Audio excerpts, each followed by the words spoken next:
Kicking off the list at number 10, Together at Last. Remember when you were a kid and your mom would bump into their friend at the grocery store? That was the worst. While they caught up for what seemed like hours, you were bored out of your mind just staring at like bags of rice and cleaning detergent.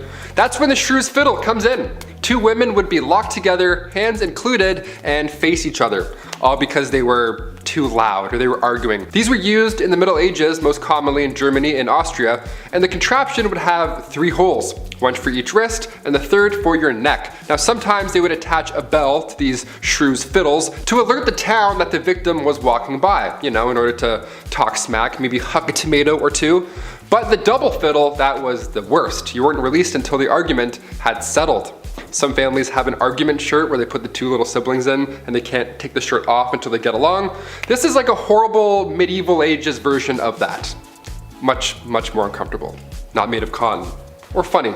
Just bad. Just all bad. Number 9, point blank period. Alright babes, let's try not to shudder, but let's talk about periods for a second. Aunt Flo, the Red Sea, Shark Week. So many names to describe a pretty sucky time for people who get their period, right? Well, it might suck these days, but back in the medieval times it was a hell of a lot worse. They just didn't have the same kinds of resources that we have today, so a lot of people had to use their noodle to figure out how to get by. Period products weren't really a thing back then, so people had to get creative. They would use rags or other linens to fashion a pad, but underwear also wasn't really all that popular yet, so they had to find a way to keep things in place. They would also sometimes fashion a makeshift medieval tampon of sorts where they would wrap cotton fabric around a twig and shove it up their hoo-ha. Sounds mighty uncomfortable if you ask me. Some people would also seek out bog moss because it was remarkably absorbent, so they would make their period products out of that sometimes too. This type of moss garnered the name blood moss because of its use in treating wounds and use in period products. For other people who just couldn't create these kinds of things, they would just resort to wearing red the whole time, so everything just kind of blended in. Menstruation, but make it fashion. Number 8, the Ducking Stool. This next one requires so much effort as like a team. I can't believe this was a real thing.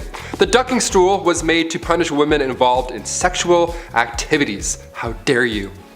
Shame. Men were punished too, but if we know anything about history, it was mostly women who had to put up with this shit. There was first the standard ducking stool, so women would have to sit in this chair, strapped down while sitting outside of their home, or they were carried down the street. Humiliation at its finest. The town would be like, they had sex, can you believe it? Let's take the day off work and embarrass them now. Losers, they're the losers. So stupid, so backwards. The second version of the ducking stool was essentially the same thing, only it was ducked into a river over and over and over again to cool her moderate heat. At least that's what French writer Francois Maximilien Misson says. They should cool off all those angry villagers, if anything. I don't know, dip them in the river. They're the ones burning with rage because somebody who lives over there had sex once. It's really weird. Go home. Relax. At number 7, Satan's incarnate. Back in the medieval age, women were very much oppressed and incredibly misunderstood. I mean, they thought so many women were witches, and as time went on, the criteria for diagnosing a woman with witchitis or whatever got bigger and bigger to the point where literally any woman could be accused of being a witch for the most BS reasons. Back then, people thought that women were Satan's incarnate, and so they were predisposed to sin, and therefore, they had to be witches. Logic, not quite present, but go off I guess. There were 4 reasons why a woman could be considered part of the devil's posse. 1, because it was believed that women are foolish and gullible, which is why they turned to magic. 2, because women are insatiable when it comes to their carnal pleasures, and so they seek out help from the devil to satiate their needs. 3, because women talk a lot and we speak lies apparently. And 4, because women are weak, and the only way we can seek revenge is by using magic powers and spells. Now what in the balls is this all about? I don't know. Maybe men in medieval times were just jealous that they couldn't kiki it up with the devil, or because they knew deep down that women run the world. At number 6, freedom. Earlier I mentioned that Roman slaves had the chance to buy their freedom. It was a lengthy process, but this gave a lot of slaves hope for a better life. Things weren't always better after buying their freedom though, and many of them sold themselves back into slavery because things were tough. The process of buying your freedom as a slave was called manumission. This could be achieved in a number of ways. slave master could grant their slave freedom as a reward for their service and loyalty. The slave could pay their master a sum of money to be freed, or sometimes a slave master could just find it convenient to let their slave go. Most slave masters who chose that last option to free their slave for their own benefit were merchants who needed someone to be able to sign contracts on their behalf, and since slaves weren't allowed to represent their masters from a legal standpoint, they would be freed, but would still work for their master. You also had to be over the age of 30 to buy your freedom, so if you were lucky to live that long, then there was hope of being freed, but with the average life expectancy in ancient Rome being about 28 years or so, and with the living conditions of many slaves, they would be lucky to get that opportunity. At number 5, demand. In ancient Rome, there was an incredibly high demand for slaves, but since there were so many slaves in Rome, there was always work for them. Oftentimes, people sold themselves or their children into slavery in order to pay off their debts, so when it came to being bought, that came pretty easy. Other than public office, slaves were used for almost every activity in ancient Rome. The most common slave trade was mining because workers were always in demand, mostly due to the high level of danger that came with the job, and the fact that many slaves were injured or died while working in the mines, and slave masters needed to keep replacing those who could no longer work. Domestic labor and farming were also high demand jobs for slaves back then. Back then, the logic behind using slave labor for these types of jobs was that, quote, free labor should be used in unhealthy places, end quote. Basically, they believed that it was better to have a slave pass away on the job than a free person because it would impact their business less. At number 4, procurement. The way that slaves were acquired in ancient Rome was pretty messed up, I will say. Typically, slaves were acquired through 4 different ways. They would be brought in as war captives, as victims of pirate raids, by trade, or by breeding. During the early expansion of the Roman Empire, many war captives were turned into slaves. The pirates from Sicilia, located in what is now modern-day Turkey, did business with the Romans and supplied them with a lot of their slaves. The pirates would bring their slaves to the island of Delos, which back then was considered to be the international center of slave trading. The slave trade was such a big deal back then that it has been recorded that on at least one occasion, 10,000 people were traded as slaves and shipped back to Italy in one day. This was a big business opportunity for a lot of people, but of course no one ever considered the lives of the people they were buying and selling. At number 3, fugitives. As you can imagine, life as a slave in ancient Rome, or at any period of time, wasn't easy. Living conditions were poor, it was dangerous, and no one should ever be treated like that or used for free labor. Many slaves have been known to escape, and obviously the same went for those in ancient Rome. Slaves running away from their masters was a common thing back then, and to deal with it, slave owners would hire professional slave catchers to hunt down, capture, and return the escaped slave back to their owner. For slave owners who wanted to take matters into their own hands, they would advertise rewards for those who could return their slaves, or they would just try and locate their slave themselves. Some slave owners had ways of preventing their slaves from getting away, like using collars with instructions on where to return the escaped slave, much like a dog collar, which is just dehumanizing. At number 2, revolts. In Roman times, slave revolts were pretty common. There have been a number of recorded slave revolts in Roman history. I mentioned the one that was led by Spartacus, but there's another pretty famous Roman slave revolt that was led by a man named Eunice. Eunice led a revolt that happened in Sicily from 135 to 132 BCE. It is said that Eunice believed himself to be a prophet and claimed to have several mystical visions. Eunice was able to persuade a number of other slaves to follow him when he performed a trick where sparks and flames came out of his mouth. They believed that he was magical, and so they followed him to try and fight back against the Roman forces. Unfortunately, they were defeated, but the example that they set is believed to have inspired yet another slave revolt in Sicily later in 104 to 103 BCE. And finally, at number 1, totally normal. Probably the most messed up thing about life as a Roman slave was just how normal slavery was in society. I mean, the Roman people were so invested in their slaves that they continuously tried to crush their revolts, and they tried everything in their power to keep them from escaping. Even the sheer number of slaves that were in their society just shows how important slavery was to them. Back then, slavery was just an unquestioned institution. For many, it was just a normal part of life, which is actually quite frightening when you think about it. There is no recorded history of Romans ever questioning slavery in their society, and all economic, legal, and social forces in Rome at this time worked hard to try and preserve slavery as part of their society. To the ancient Romans, slaves were seen as the direct opposite of free people, which they believed was a necessary balance that they needed in their society. They never completely got rid of slavery either. Though they did try and create new rules and laws to make life as a slave more bearable, they were still bought and sold into servitude and were seen as property and lesser people. Kicking off the list at number 10, the golden toad. Scientists usually use frogs as a diagnostic for how things are going to go on our planet. And the answer is not good. Usually it's not good. Especially not for the froggy woggies. Amphibians breathe through their skin, which I gotta say, one, gross, but it makes them extra sensitive to changes in their environment. The golden toad extinction event happened pretty recently and very quickly. In their native home of Costa Rica, it was considered a good omen, or lucky if you saw it, but then sightings of this shiny dude became less and less, and then poof! 1987, these tiny little guys started to disappear one by one. Like the dreams we had as kids, almost, some would say. The local population was ill at ease, and they had good reason to be. Alongside the golden toad, nearly half of all frogs and toads also started dying within a 30-kilometer range. And even stranger is that the area was free from human intervention, which led scientists to conclude that the cause was related to, you guessed it, climate change. As the temperatures rose, the frogs became more susceptible to the chytrid fungus, which decimated frog populations worldwide. And in 1989, the golden toad was the first species to become extinct as a direct result of climate change. Sad stuff. Rachel recommends reading The Six Extinction by Elizabeth Kolberg because, well, it's a good one, so check it out yourselves. Number 9, the Pina Island tortoise. When the Mayans said the world was going to end in 2012, they may have just been onto something. We lost the last Pina giant tortoise back in 2012, and his name was Lonesome George. His name was Lonesome George. I'm gonna be the first to cry on this. And for decades before his passing, scientists were trying to get him to mate with females of a similar subspecies, but he just wasn't feeling it. To be fair, look at him. The guy looks exhausted. He looks like he needs 3 coffees before swiping right on mating apps. Lonesome George and his wrinkly-necked friends. This is sad, Taylor.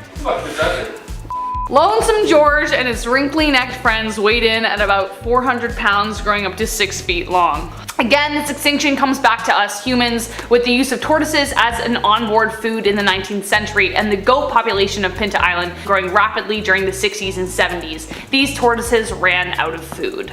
Number 8, the Labrador Duck. Love ducks.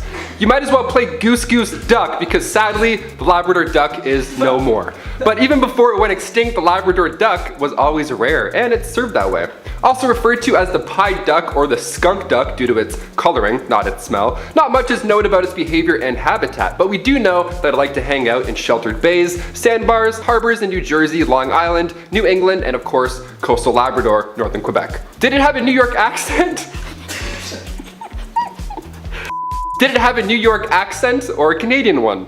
We just can't be sure. We've been looking, but honestly, we don't know at this point. The Labrador duck went extinct in the 1870s, but the direct cause is still unknown. Was it eaten to death? We don't know. The bird was known to taste bad, but was pretty cheap for meat at the market, so that could be one possibility. But the ducks were actually hunted for their feathers more than their meat, and their eggs were harvested as well. Another reason is that they were often in competition with us over their main food source, which were, as you would have guessed, mollusks.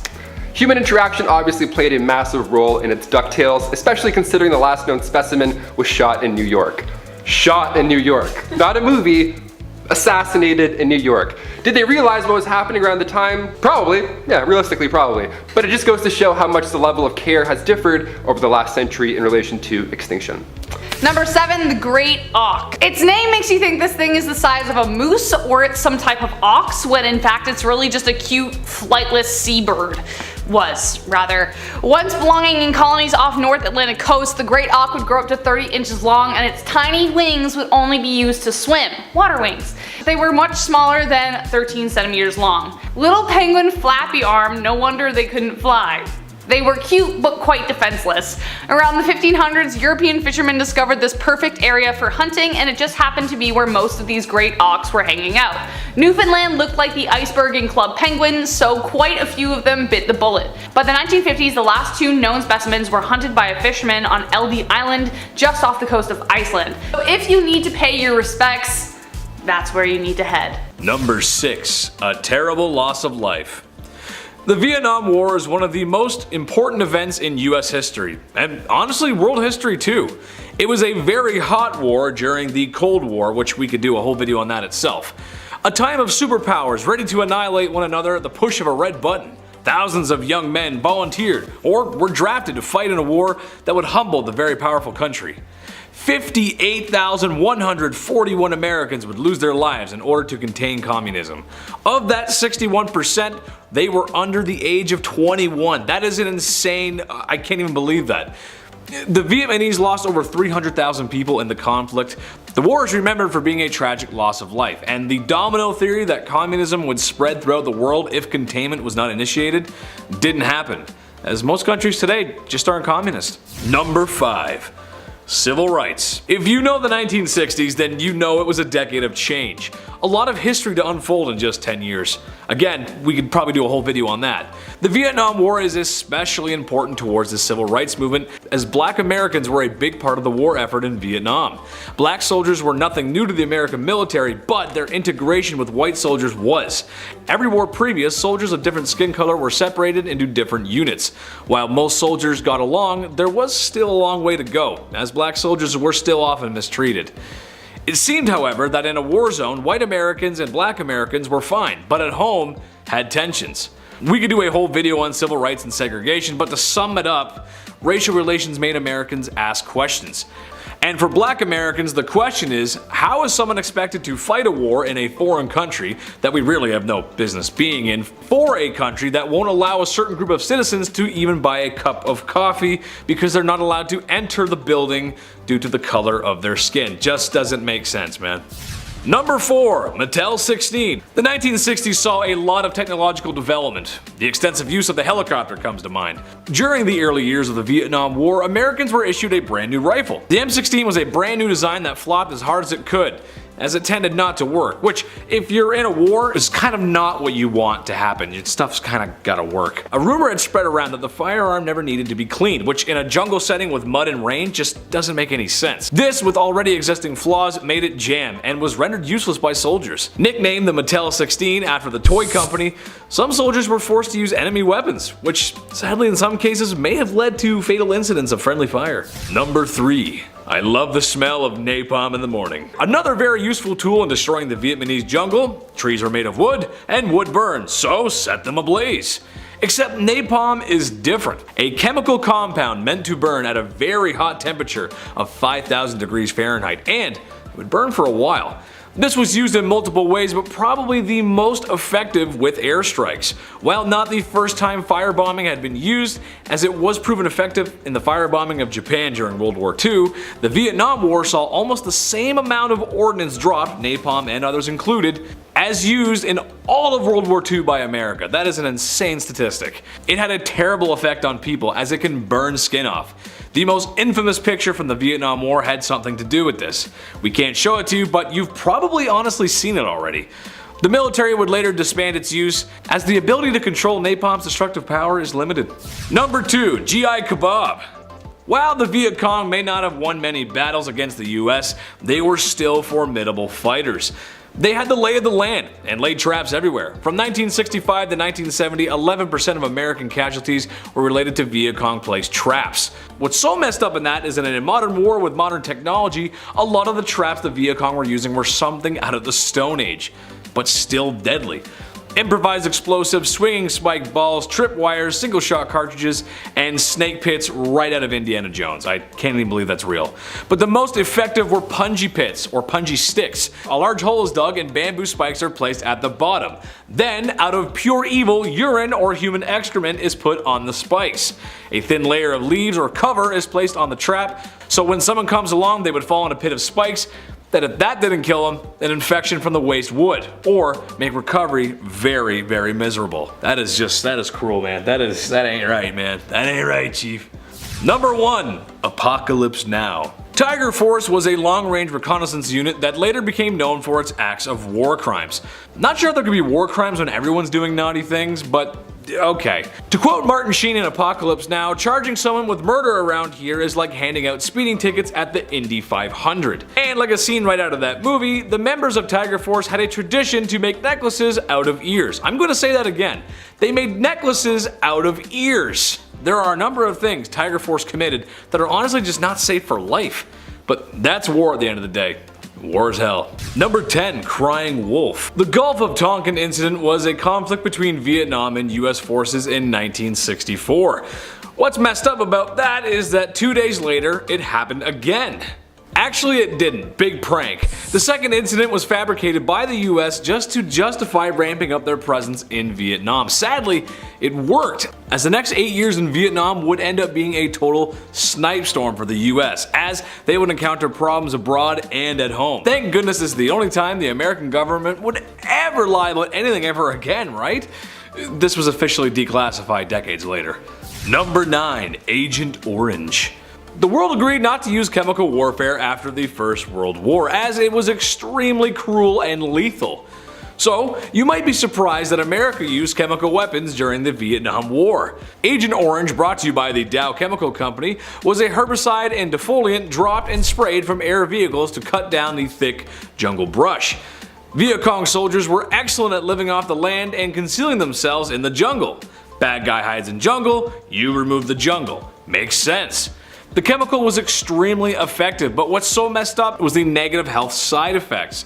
Soldiers that were exposed to the chemical developed cancers years after the war. But what's even more crazy is how it affected the Vietnamese people. It treated children with really bad health defects, and to this day there are many people who live with ill side effects of Agent Orange. That's just not right, man. That's wrong. That is so wrong, dude. Number 8. French Indochina. The US was not the first superpower trying to tame Vietnam. Vietnam used to be called French Indochina, and it used to be a colony of France. And when they no longer wanted to be a part of that, France came down to give them a piece of their minds. But you can probably guess how that went, considering the US was there 20 years later trying to do the same thing. While France was trying to keep a colony and the US was trying to stop communism from spreading to other countries, Vietnam was trying to fight for its independence, which is ironic for America because that's how they became a country. And yes, I know that the communist movement in Vietnam wasn't great by any standards, but the regime America was trying to put in place was no better. As much as France would have liked to keep Vietnam, times were changing, and there was no victory in sight, with or without American support. Number 7. Well, that escalated quickly. Up until 1967, the war was bad. But it was nothing compared to what was going to happen in 1968. In 1968, the Viet Cong launched the Tet Offensive, a massive military campaign designed to destroy the foreign invaders. All across the country, key targets were being attacked, and it seemed overnight that the war went from a 6 all the way to an 11. What's so messed up though is, even though the VC did not achieve major victories, it was costing a lot of American lives. With the Viet Cong using the Ho Chi Minh Trail, the war not only escalated in Vietnam, but had reached neighboring nations like Cambodia. This had an effect on the war back home. The US thought and told people it would be a quick war. They had the advantage. But after the VC flexing their military might, it was clear that more US soldiers would be needed to win the war, which some people were beginning to question in the first place.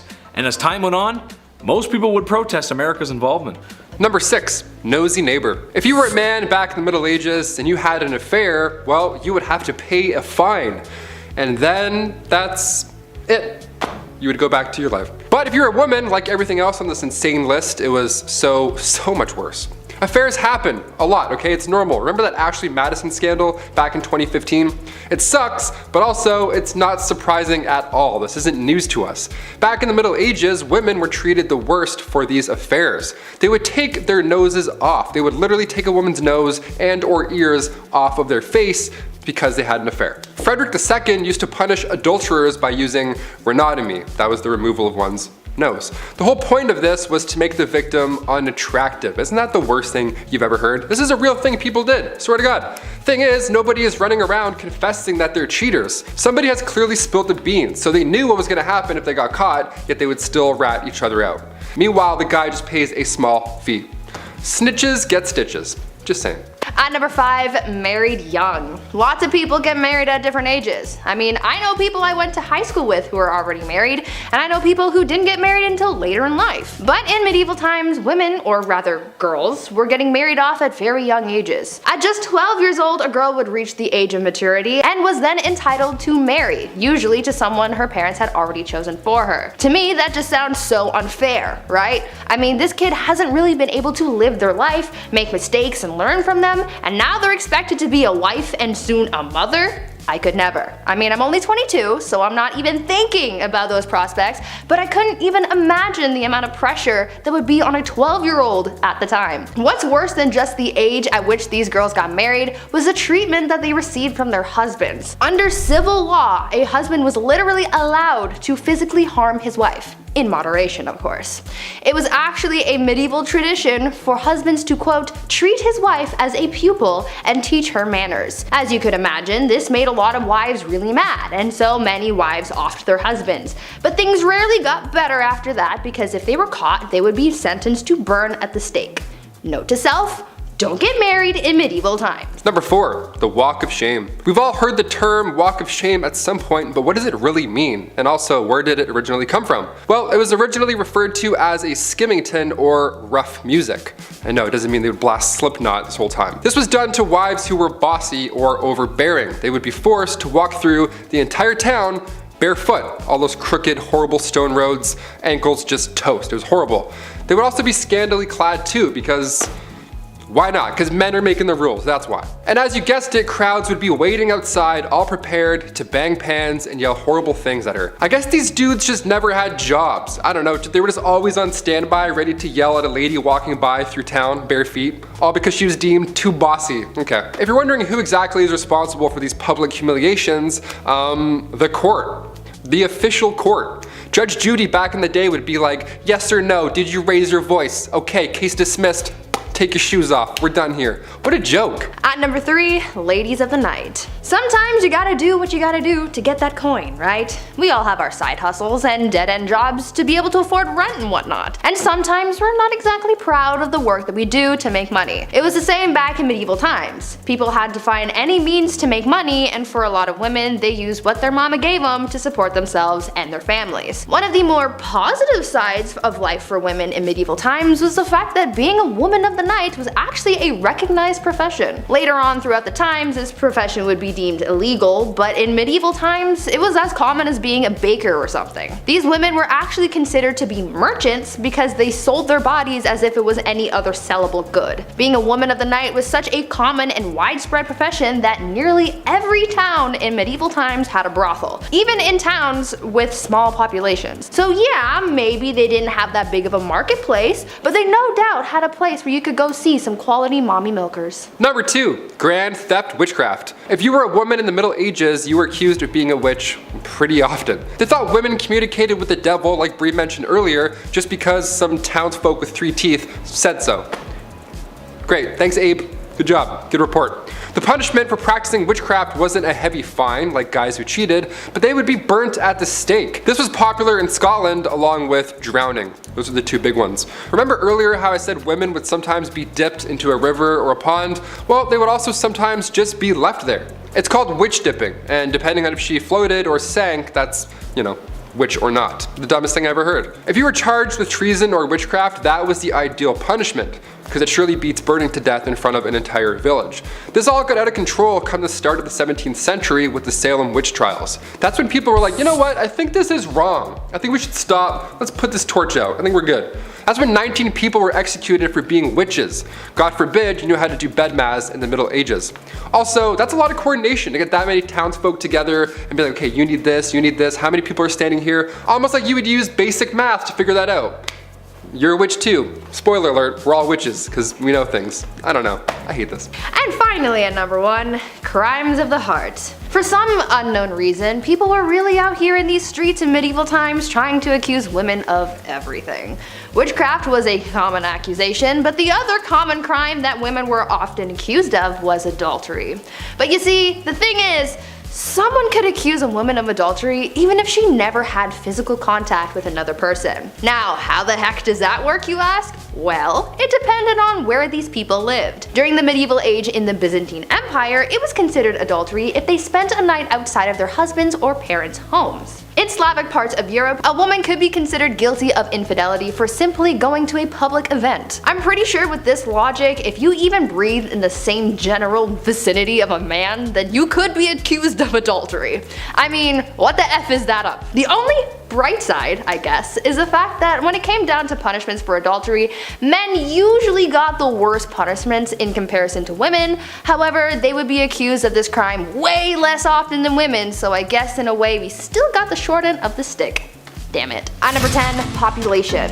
It's pretty messed up just how many slaves there were in ancient Rome. In their society, wealthy people owned dozens, if not hundreds of slaves to do their menial work. In ancient Rome, anyone could be sold into slavery. No matter your race or background, if you could work, you could be bought and sold. Historians believe that about 90% of the free people in Italy by the 1st century BCE had ancestors who were slaves. At one point, the Roman Senate debated having slaves wear uniforms to be able to distinguish them from the rest of society, but they ultimately decided against it when they realized just how many slaves there were. One ancient Roman politician once said, quote, "It was once proposed in the Senate that slaves should be distinguished from free people by their dress, but then it was realized how great a danger this would be if our slaves began to count us." End quote. They literally couldn't afford to let the slaves know how many other slaves there were, because if they would have known they outnumbered the other members of society, this could have led to a revolt. I mean, there were slave revolts regardless, but we will get to that later. At number 9,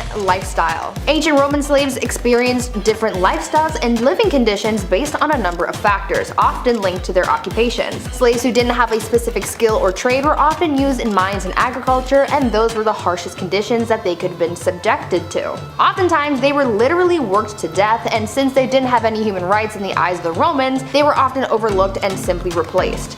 On the other hand, household slaves received more humane treatment. They were treated better by their masters, and sometimes they were able to get some money in order to buy their freedom. If they were able to buy their freedom, the slaves would become freedmen, which was a social class between slaves and free people.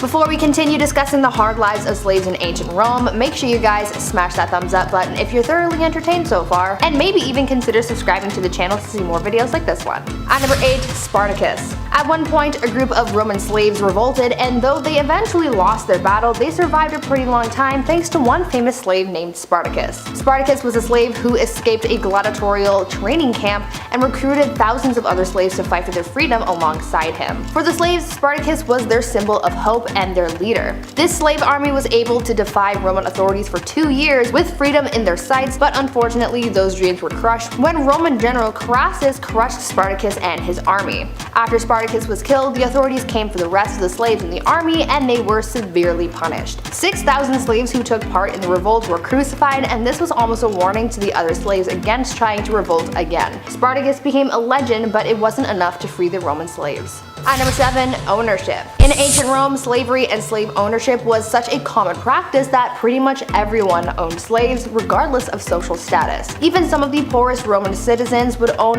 1 or 2 slaves. Obviously, the more money you had back then, the more slaves you could afford. In Roman Egypt, the average artisan owned about 2 or 3 slaves each. Emperor Nero was known to have owned over 400 slaves who lived and worked in his home in the city, but his numbers are eclipsed by a wealthy Roman named Gaius Caecilius Isidorus, who according to historical records owned 4,166 slaves at the time of his death. That just gives you an idea of just how many people were sold into slavery in the first place. Number 6, the stellar sea cow. Just like bumblebees are the whales of the insect world, they were the cows of the sea.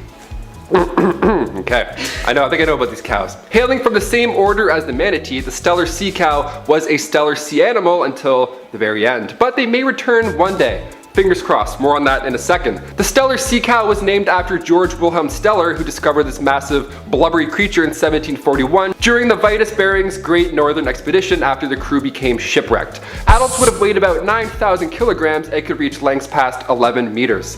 That's a whole lot of cow. Despite surviving since the Pleistocene epoch over 2.6 million, 11,000 years ago, they were no match for humans. They only swam at a meter deep and communicated via huffs and sighs to their family and lifelong partners, as I do normally. Are you hungry? Kind of. George Steller commented that the animals had an uncommon love for their families, which made it incredibly easy to hunt them. Okay, that's really depressing. Leave it to humans to exploit love in order to kill. Classic Bruce Willis stuff. Considering the 1-year gestation period, the species just couldn't reproduce fast enough to keep up with the hunting, so they just died. But they may return. Scientists were able to sequence the genome, which can mean we could see these creatures again one day. Number 5, the smooth hand fish. Not to be confused with Cool Hand Luke. The smooth hand fish was the first time in modern history where a marine type fish has gone extinct. This fish was a shallow water bottom dweller, and I personally love him because he looks like one of the Bowser's minions. He looks moody. He has a fin that protrudes out of his face. Just 200 years ago, you would have seen these smooth dudes in the land down under. It lived in Australia, in Tasmania's warm waters, and what made this fish so unique, as its name hints towards, is its hands. The smooth hand fish would seemingly walk along the ocean floor using its fins as hands. The smooth hand fish would seemingly walk along the ocean floor using its fins as hands. So an angry looking fish with hands and a horn would walk towards you? Hard pass.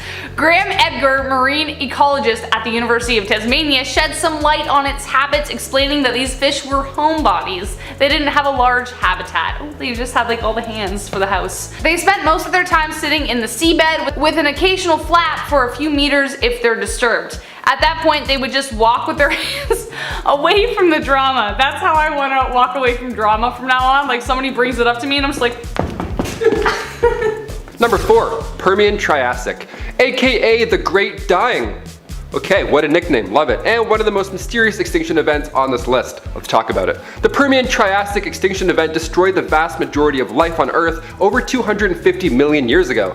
Life was booming and then silence. Scientists have been boggled and bamboozled for years, but these pieces may finally be coming together. This event is not to be confused with the death of the dinosaurs. That's a different thing, which is still not as sad as the film The Land Before Time.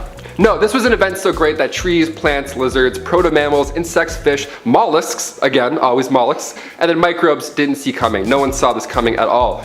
9 out of 10 marine species, 7 out of 10 land species just entirely vanished. Scientists discovered this event by evaluating fossils and sedimentary rock. While all the previous layers were teeming with life, there was a brief period where it all vanished, like a hamburger without toppings or tartar sauce.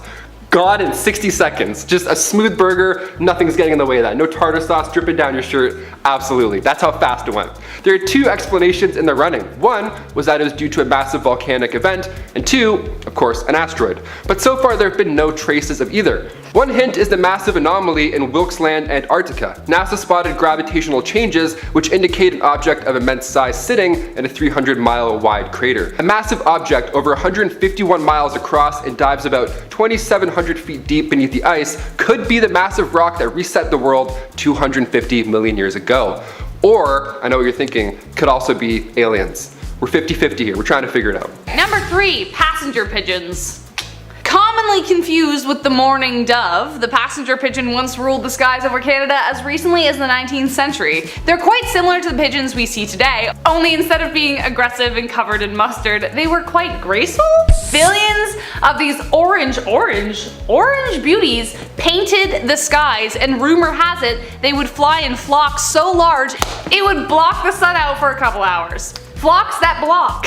But only a few decades passed and the passenger pigeons are no more. What happened? The very last passenger pigeon was Martha. Oh, Martha. She passed away in the Cincinnati Zoo in 1914, so we took a look at her DNA to see if Martha held any secrets to their extinction. They discovered Martha had a low genetic diversity for such a growing population. Natural selection and hunting eliminated arguably the coolest looking bird out there. Number 2, the Sixth Extinction. Remember the book Rachel told me to mention? Well, here it is again, it's that good. Here's a big question no one is ready for. Are we part of the Sixth Extinction? Is it happening right now? In the past, asteroids and ice ages have all caused massive extinction events, but after human beings invented the wheel and discovered fire, things started to change. In the 1800s, industrialization drove up extinction rates and continues to do so. Based on this list alone, we know how much human beings have played a role in extinction events of the past. Have we created one that we can't stop? According to Elizabeth Kohlberg, across the world, scientists are monitoring what could be the largest extinction event since the dinosaurs. That's right, the way human beings interact with the environment and affect biodiversity could be more deadly than an asteroid hitting the Earth. Come on, we gotta wake up. With an ever-climbing list of endangered species, Kohlberg and the world asks this question. Could this be mankind's lasting legacy, and is it too late to change it? And next up we have the Dunkliosis. Now it may sound silly because it has the word dunk in it, But this ancient fish did not shoot threes. It actually shot its head at you into self-defense at 50 milliseconds a jab. The Dunkleosis was a 34-foot long armored fish that came from the Devonian era. Its fossil was first discovered in 1867 by Dr. David Dunkel. He of course named it after himself in Dunkel fashion. It swam confidently in subtropical waters and weighing around 1 ton, which is 2,000 pounds, the dunk was kind of a bully, but it's not his fault, he was born this way. Its massive skull was well equipped with 2 fangs, and these razor sharp teeth would rub against each other as they grew. So if the dunk's big rock head wasn't intimidating enough, he's also sharpening his mouth 24/7. As for diet, the dunk would use those fangs on anything that crossed its path during their coral commute. They would eat fish, sharks, and dare I say, other Dunkleosti. Cannibal fangfish for the win! Luckily, these guys aren't around anymore. They all went extinct around 360 million years ago during the Devonian extinction. For a scary look fish, it has a rather sweet name. Shout out to David Dunkel, thanks for all your hard work. At number 10, painting veins. Back in the 17th century in Europe, many people believed that extreme paleness was just the hottest thing. If you looked whiter than a ghost, then you were like the Megan Fox of the town. Many women were obsessed with finding new ways of making themselves look pastier than a white wall, and some of their methods were actually surprisingly creative. The cosmetic skills of women back then were actually pretty impressive, I must say. Wealthy aristocratic women were the ones who took part in this pale trend the most. They wore dresses with plunging necklines to show off the girls, and they painted themselves white using a powder. Frankly, this powder made them look pretty artificial, like you could tell that they weren't actually naturally that white, so to solve this they came up with a new beauty trend: drawing veins. Women would draw veins on their mommy milkers using a blue color to mimic the look of translucent skin. It's crazy to think how far we've come from this, because back then people were trying to look as pale as possible, and now we have people tanning themselves so much that it causes controversy. At number 9, tiny teeth. During the Renaissance, fashion and beauty standards were changed drastically from what was popular in the years before. So much in society changed over this period of time, like what was seen as beautiful or desirable. Things like certain body types and other physical attributes had their own trends, but one of the weirdest physical beauty trends from back then had to do with teeth. Back then, the ideal woman had wide hips, a small waist, long legs, and small teeth. Yeah, teeth had an ideal size. To people back then, the smaller the teeth, the more desirable you were. Why? I don't know. Because people are weird, I guess. Some people would even go as far as to file their teeth down to make them smaller so that people would see them as more attractive. Now, I can imagine that this would be a very painful process. Like if you've ever chipped a tooth, then you know that uncomfortable, almost cold sensation of a broken tooth, so imagine that, but on all of your teeth. Yeah, you can count me out. Before we carry on talking about some of these strange things people did to be the belle of the ball, and yeah, there were some really weird things, why not take a moment to leave a like on this video if you're enjoying it so far, and while you're at it, consider subscribing to the channel to see more videos like this one. At number 8, nails for days. These days, people get their nails done all the time. I love seeing crazy nail art videos online because they're often so creative. Some of the most fascinating ones are the crazy long nails. I don't think I could ever rock those, but I still admire those who can. The beauty trend of having long nails, though, isn't a new thing. It's been a symbol of beauty and status for many years, like years ago in China. Back then, having super long nails was seen as a way to show off your wealth and status. The average nail length amongst Chinese aristocrats was up to 25 centimeters or nearly 10 inches. This was all their natural nails too, and in order to protect their insanely long nails from breaking, they wore nail guards made out of gold. Not only did that protect their nails, but it was also another way of showing off their wealth because not everyone can live their lives wearing gold cages on their fingers. As you can imagine, having nails that long made it so you could barely do anything with your hands, and so that's why these aristocrats had servants, so they could perform the tasks that someone with super long nails couldn't. But would you ever want to have nails that long? At number 7, long neck style. In many cultures around the world and for many years, having a long neck was considered beautiful, and so many women practice neck stretching in order to attain this level of beauty. This practice of neck stretching has been most commonly done by wearing metal rings around the neck, adding more and more rings over time. This practice was first seen sometime around the 11th century in Southeast Asia. The theory behind the rings is that they're so thick that they push the head up, therefore stretching the neck, but in actuality, the lengthening of the neck is caused by the rings pushing down on the collarbones. The origin of this practice is pretty much unknown, but it is theorized that it began as a way to make women look more attractive in order to prevent getting captured as slaves, but on the other hand, some people believe that this was a way of protecting people from getting attacked by tigers.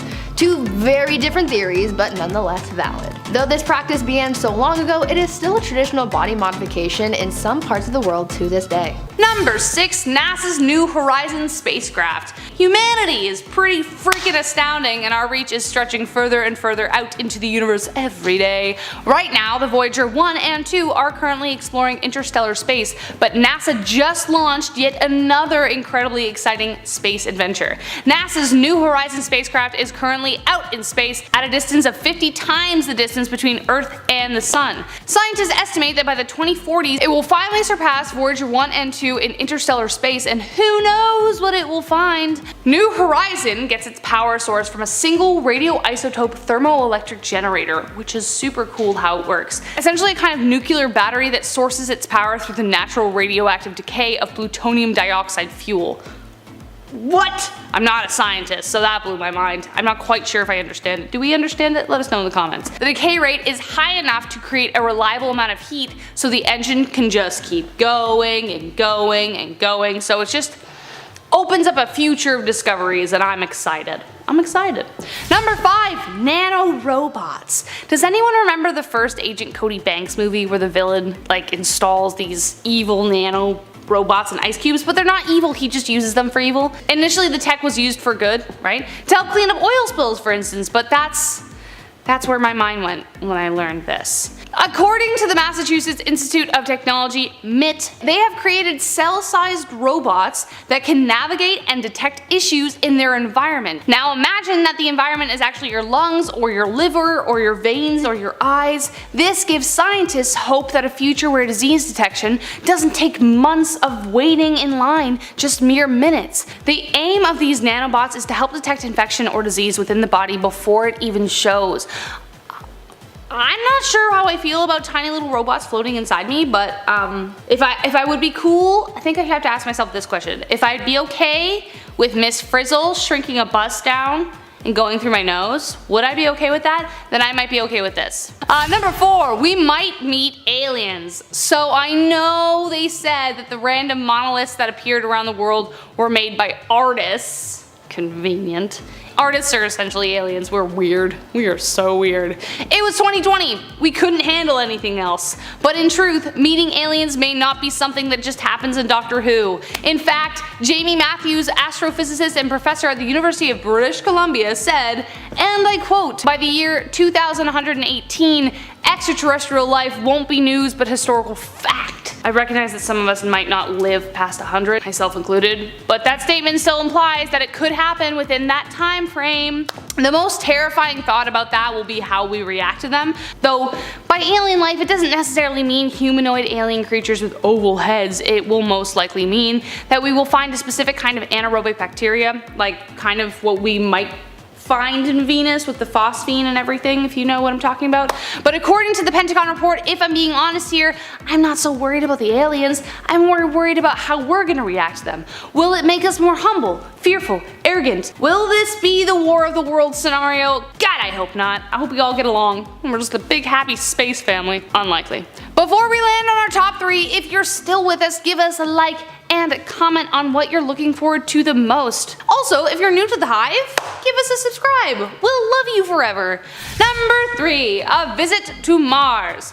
So in the next few years, we are putting boots on the moon. 2024 is gonna be a big year. It has been over 50 years since astronauts last set foot on the moon, and the Artemis program is set to accomplish this. But what's more exciting is what's coming next. This trip is also a kind of test drive for life support systems that will hopefully extend the trip to months, even a year. If that goes well, then the next step is Mars. NASA's InSight mission is now on Mars, and its stay has been extended in order to measure how life on Mars, such as quakes and dust devils, will affect human visitors. It's also a test for how useful solar panels will be on Mars and if it's an effective form of energy. But its journey to and from the planet is the precursor to manned missions to Mars, so depending on how the next year goes, we might be around to see some astronauts on Mars. If they don't bring Mars bars, I'm gonna be really upset. That's all I'm saying. Number 2, space elevators. Sounds so cool. Satellites, rocket ships, and now space elevators. Oh baby. Tokyo-based Obayashi Corp has boasted that they have plans to build one by 2050. China is in the race, ambitiously trying to beat them by 5 years. The idea of having a space elevator is considered the holy grail of space exploration, even though it sounds like a concept straight out of Willy Wonka. It will essentially be a long cable extending from the planet's surface with electromagnetic vehicles traveling along the cable. To keep it from crashing like a beanstalk back to Earth, it will be attached to a massive counterbalance on one end, like an asteroid. In fact, exactly like an asteroid. That's a straight up quote from NASA. They want to move an asteroid into place for this purpose. I don't know, I feel like that's really ambitious. For some reason, I think NASA's plan may take a little longer, but it is in the works, folks. A mini elevator called STARS-Me, devised by Japanese physicists, will simulate on a small scale what conditions on an elevator to the stars would encounter in a weightless environment, so who knows? Who knows? Let's go. Number 1. AI surpasses human intelligence. AI. Artificial intelligence. Should we be scared? I don't know. Would Mary Shelley be shaking her book at us if she saw how far we've come and are going? From apps that anticipate our needs to robots doing TED Talks, AI is here, and it ain't going anywhere. In May and June of 2016, Yale University and Oxford's Future of Humanity Institute took a poll of hundreds of industry leaders in order to answer just one question: will AI surpass human intelligence, and if so, when? Their findings? Well, it looks like the consensus is that AI will be as capable, if not more, than humans in most tasks by 2060. Add another 76 years and experts think that AI will take over all human jobs. That sucks. My first job was at Wendy's. Imagine a robot serving me? They pretty much already do. The results are based on 352 experts who responded, though I'm pretty sure there is some flux in that. We've been wrong about a lot of things before. Maybe we are about this one. Who knows? Number 10, we will get out of lockdown. I don't know. Maybe? We'll see. I think so. I'm starting this one as number 10 because I literally cannot believe we are here. I just got my second dose and it was officially 2 weeks last Friday, so hugs are a-coming, and I remember feeling even a few months ago that this would never happen.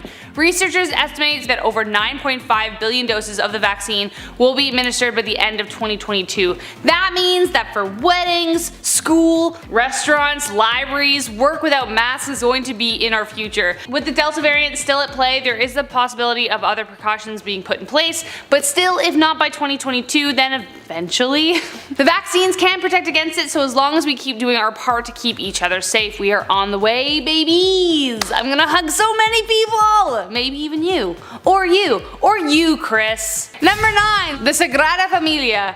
One of the largest and longest construction projects will finally come to an end. Antonio Gaudi's masterpiece began construction in 1882 and has had nine architects take over since. It is called the Sagrada Familia Church and is located in Barcelona, Spain, or Badalona, as they say in Vicky Cristina Barcelona. I love that. Badalona? Jordi Folli and his team will be the last people to ever work on it. The pure extravagance and luxury of this building is overwhelmingly breathtaking, but why on earth has it taken so long? Well, the original architect died in 1926, there was the Spanish Civil War, the original project was destroyed, and lack of funding. The majority of the project was privately funded and subsidized.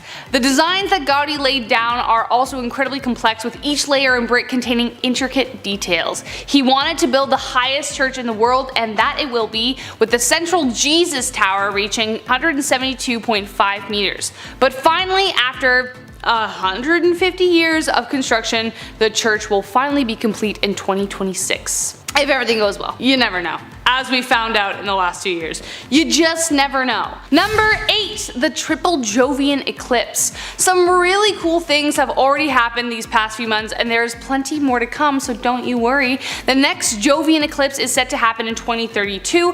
What is that, you ask? Well, 3 of Jupiter's largest moons, Io, Ganymede, and Callisto, will align across the planet's surface like a couple of cool space polka dots. Yeah, we'll call them that.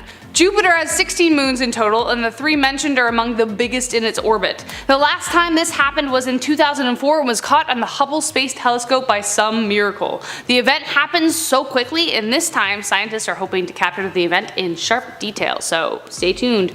Watch your Google. Number 7. We might live forever? I don't know. Put down the Botox and hold the collagen injections. There might be another way. Thanks to the SENS Research Foundation, we may find a way to turn back the clock when it comes to aging. Dr. Aubrey de Grey is an English author, biomedical gerontologist, and mathematician who believes that one day, aging might be stopped by medical intervention. His research involves attempting to find a way to treat the disease of aging by repairing damage on a molecular level. One of the main causes of aging are dead cells, or senescent cells. Once the cell stops multiplying, they release a whole stew of chemicals that cause inflammation and the breakdown of surrounding tissue. Now usually our body fights these off because they are recognized as imposters and they are forced to self-destruct. But they accumulate with age. If they are successful at finding a way to diminish these cells, it could mean that they could make a 60-year-old feel and look 30 again. Pretty exciting stuff. Not without controversy though. MIT Tech Review challenged molecular biologists to disprove Gray's claims for a chance to win 20 grand, but nobody has yet. So... Number 6, in the family. Like many traditional royal families, they like to keep everything tight, keep everything close together, a little too close some would say. Marriages were arranged, you had to marry your own family member, and on top of that, so many of these dudes in history just cheated and partied while the wives gave birth and tended to house duties. It was bullshit. For Italy's original crime family, they kept everything also a little too close. One of the bigger scandals surrounding them was Lucrecia and Cesare doing the dirty. Her first husband, Giovanni Forza, made these claims first. He actually said Lucrecia was getting it on with her brother and father. Yuck and yuck. 2 yucks for the price of 1 yuck. She was named after the Roman noble woman Lucrecia, so this rumor is a pretty ironic one, if true. Most of these rumors came from their enemies, of course, but many have noted that Cesare's intentions to take out Lucrecia's husbands had to come from somewhere. This really does sound like Game of Thrones, eh? Wow. I'm on season 4, no spoilers. Number 5, the death of Juan Borja. One of the darkest and most mysterious events of the Borgias is the cold case involving Juan Borja. On June 14th, 1497, Juan Borja was seen leaving a dinner party at his mother's home. After dinner, he sent his companions and his brothers off on a mysterious errand. He had a habit of wandering the streets of Rome in the evening, and his brothers thought, he was just like gonna meet some cool lady. But as I mentioned, he was Alexander's favorite son, so when a day passed, he got worried. On the 16th, a timber merchant came forward and said that on the night of the disappearance, he was waiting for a shipment on the Tiber River. He saw a man with a white horse approach with the body slung over the horse. The 4 men threw the body into the river and threw rocks at it until it sank. Pope Alexander VI immediately had the river searched, and sure enough, they pulled Juan's body from the waves. He was fully clothed with his coin purse still fully attached, ruling out robbery and implying an assassin.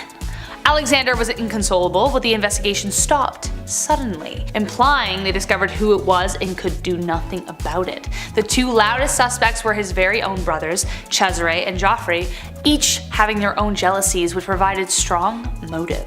Number 4, a cold death. Cesare Borgia passed away March 12, 1507. He was in the woods near Vienna, and he was actually on his way to suppress a rebellion against his own brother-in-law, King John. Now, it was terrible weather that day, so what happened was Cesare left town thinking his men were following him, but in reality they actually bailed. They turned around. Yeah, thunderstorms on a horse, they're like, no, pass, obviously. I don't even drive when it's raining. I'm like, no. Subsequently, he was surrounded by his enemy and was stabbed to death. But the thing is, those men were ordered to capture Cesare alive, but because of the storm, and it was dark, and the fact that he was all alone, they didn't realize that this was him. His armor was brought back to Cesare's squire, and that's when reality sadly sunk in. Number 3, Lucrecia Borja. Oh boy, where do we start with this one? The life of this woman reads like a damn 15th century opera. Dramatic, over the top, and tragic. Lucrecia's first marriage was a messy one, as she was very much used as a pawn. It was a political match between Giovanni Sforza, whom she married when she was just 13, and he was 26, and we know that didn't end well. Her father chose to annul the marriage when a more lucrative match appeared. He declared that he was impotent in an attempt to preserve his daughter's chastity, and the marriage was annulled. However, at the time, she was 6 months pregnant with someone's baby. Not Giovanni's though.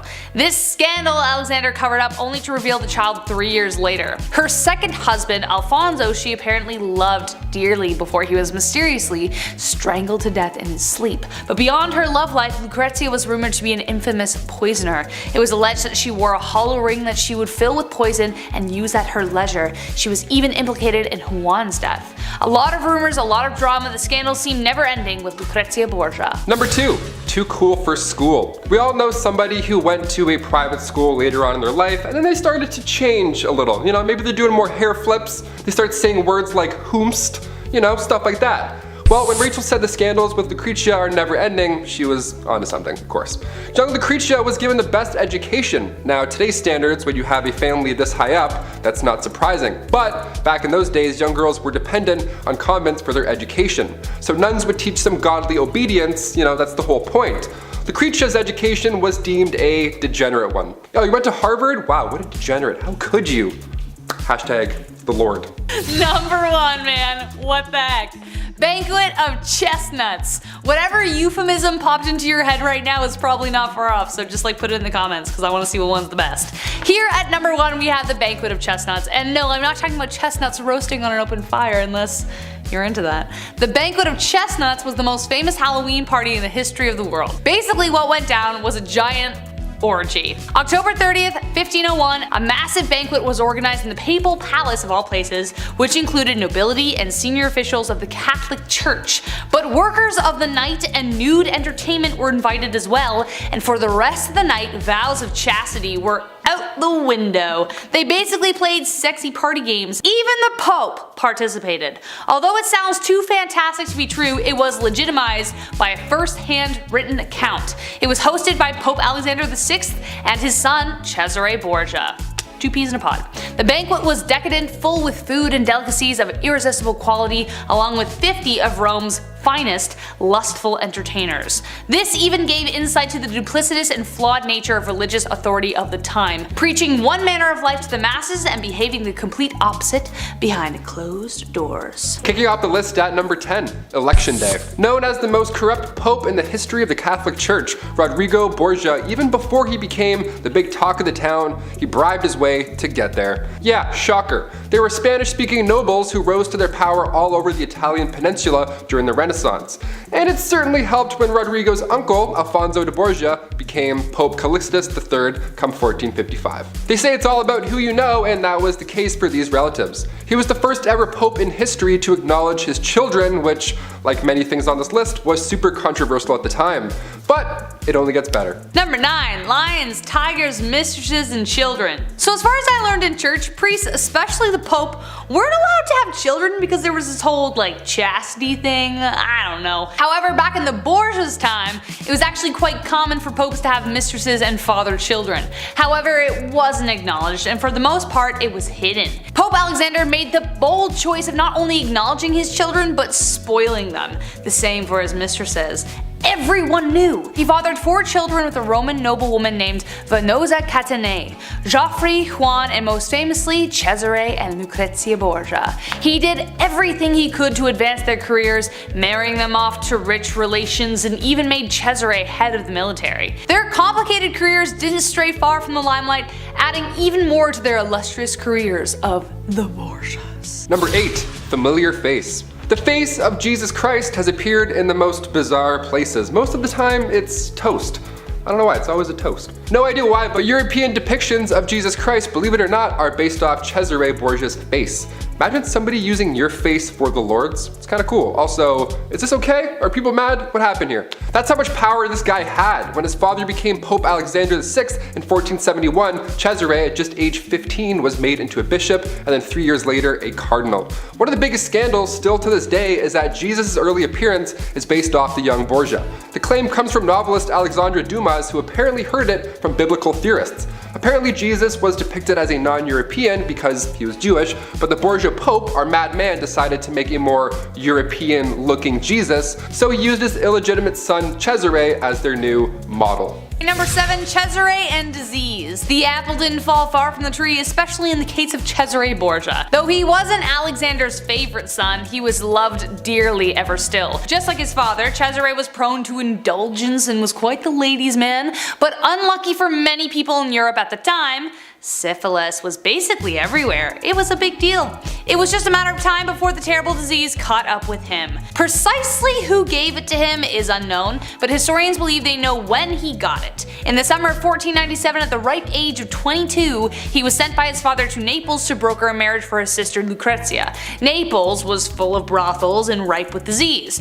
At the time, it seemed no one could escape the disease, as was the result for Cesare. The disease would show up in sweeping cankers, sores, and the skin would be eaten away, sometimes to the bone. This was the case for Cesare, who eventually had to wear a mask to disguise the scars the disease had caused.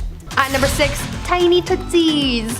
For many years, having the tiniest feet was seen as a popular beauty trend in China. Foot binding was a big body modification practice in China that began in the 10th century AD. It is said that this whole trend started because a court dancer bound her feet, and the emperor at the time, Emperor Liu, really liked what he saw, and soon it was encouraged for other women to do the same. Soon this practice of foot binding became a huge trend, and it became associated with being able to find a husband. The practice of foot binding began when a girl was 5 or 6 years old. They would have their feet put in hot water, have their nails cut short, and have their skin rubbed with oil before having their 4 smallest toes broken, folded over, and tied down. Then their feet would be bent in the middle to break the arch, and the girl would have to walk around like that over time, crushing the heel and sole of the foot. After about 2 years, the foot would be considered ready, and depending on the size of the girl's foot by the end, this would judge how easily she'd be able to be matched with a good husband. This practice continued all the way until the 20th century, where it started to lose popularity. At number 5, long skulls. One of the most bizarre beauty trends from ancient times, at least, was the process of head shaping. This unusual beauty trend caused people in modern times to think that aliens were real when remains were discovered with oddly shaped skulls. Some people believe that we had proven the existence of extraterrestrials, but in reality it led to the discovery of an entire practice of human body modification for the purpose of beauty. The process of head shaping involves putting some kind of pressure on a baby's head so that it grows into a different shape. This was known to be done by using cloth or even boards to create the desired shape. This is one of the oldest beauty trends in history, as the earliest evidence of modified skulls come from Australia and date back between 14,000 and 9,000 years ago. The skulls that were found had flattened foreheads and very prominent brow ridges. This practice also occurred quite often in South America, where skulls with a variety of different shapes have also been found. I'm kind of glad that we don't do this anymore, because I could not imagine going through life with a cone head. I wonder how it would feel to have a head shaped like that. My neck hurts just thinking about it. At number 4, 5 head. Let's go back to the Renaissance for a bit to talk about yet another one of their super strange beauty trends. They really had a lot of weird desires when it came to appearances, and I'm certainly glad that this next one is no longer in style, and I really hope it never makes a comeback. Back in the Renaissance, it was believed that girls with high curved foreheads were the most beautiful, but obviously not everyone can be built like that. As people do, they came up with a way of achieving this look without having to be born with said attributes. In order to have that big forehead that people so desired, women were known to have shaved or plucked the hairs from their natural hairline to make their foreheads look bigger and therefore more desirable. They really said, receding hairline, but make it fashion, I suppose. At number 3, feet painting. Now you would think that all of the super bizarre beauty trends of the past were from way back in the day, but you would be mistaken. We saw some strange practices in the 20th century as well, especially during war times. Back in World War II, a shortage of silk and nylon in America created a bizarre beauty trend. Because these materials were needed to make things like parachutes and uniforms for troops, tights were quickly disappearing from stores. Because this was such a huge staple in women's fashion, they got creative and created a beauty trend where women would draw pantyhose arrows in their legs, dye them with different colors, and try and mimic the look of mesh tights to create an illusion close to wearing stockings. I feel like if this happened in today's time, I don't think I would be that desperate to do that, and you couldn't catch me drawing or dyeing my legs for this. I think I'll just stick to wearing pants. At number 2, strange corsets. Corsets have been around for a long time. They've come in and out of style, and even right now, corsets seem to be making their way back into mainstream fashion, though maybe not as extreme as back in the day. In the 19th century, having an hourglass figure was seen as the ideal body type, and so in order for many women to achieve this look, they wore corsets to cinch their waists. However, the looks were pretty extreme. Some women tightened their corsets so tight that their waist could be wrapped with 2 hands. Like, imagine that. Although this was seen as super chic back in the day, it was also causing some health issues because it would squish together people's organs, and as you can imagine, that's not a good thing. Eventually, corsets evolved so that rather than cinch the waist so much, it would just accentuate the hips to still give an hourglass shape without causing too much bodily harm. And finally, at number 1, no piercings. How many of you guys out there have piercings? I have a few myself. I have my ears pierced, and obviously my nose is pierced. But there are so many other places that you can get pierced, even in the no region. Back in the Victorian era, piercings down under were pretty popular and were considered to be very fashionable amongst wealthy women. Some women would have their nippies pierced and even chained together, and some men would even get their peepees some jewelry too. For women, it was all about trends, but for men back then, many of them got their nether regions pierced supposedly to make wearing tight pants more comfortable. This piercing was called the Prince Albert, and it was given that name based on the legend that Prince Albert got his little prince pierced in order to hide the size of his junk underneath his clothes. Whether or not that's actually true is beyond me, but I would imagine that getting that piercing would be painful. Absolutely painful. But remember, in the wise words of Beyonce, pretty hurts. Oh boy, was she right. Number 10, let's start out setting the scene. So rather than rank the least to worst aspects of this year, let's set the scene of how this became the worst year. Prior to 536, the early 500s were in some pretty heavy transitions. The Western Roman Empire had fallen to German invaders, and the Eastern sect would soon follow suit.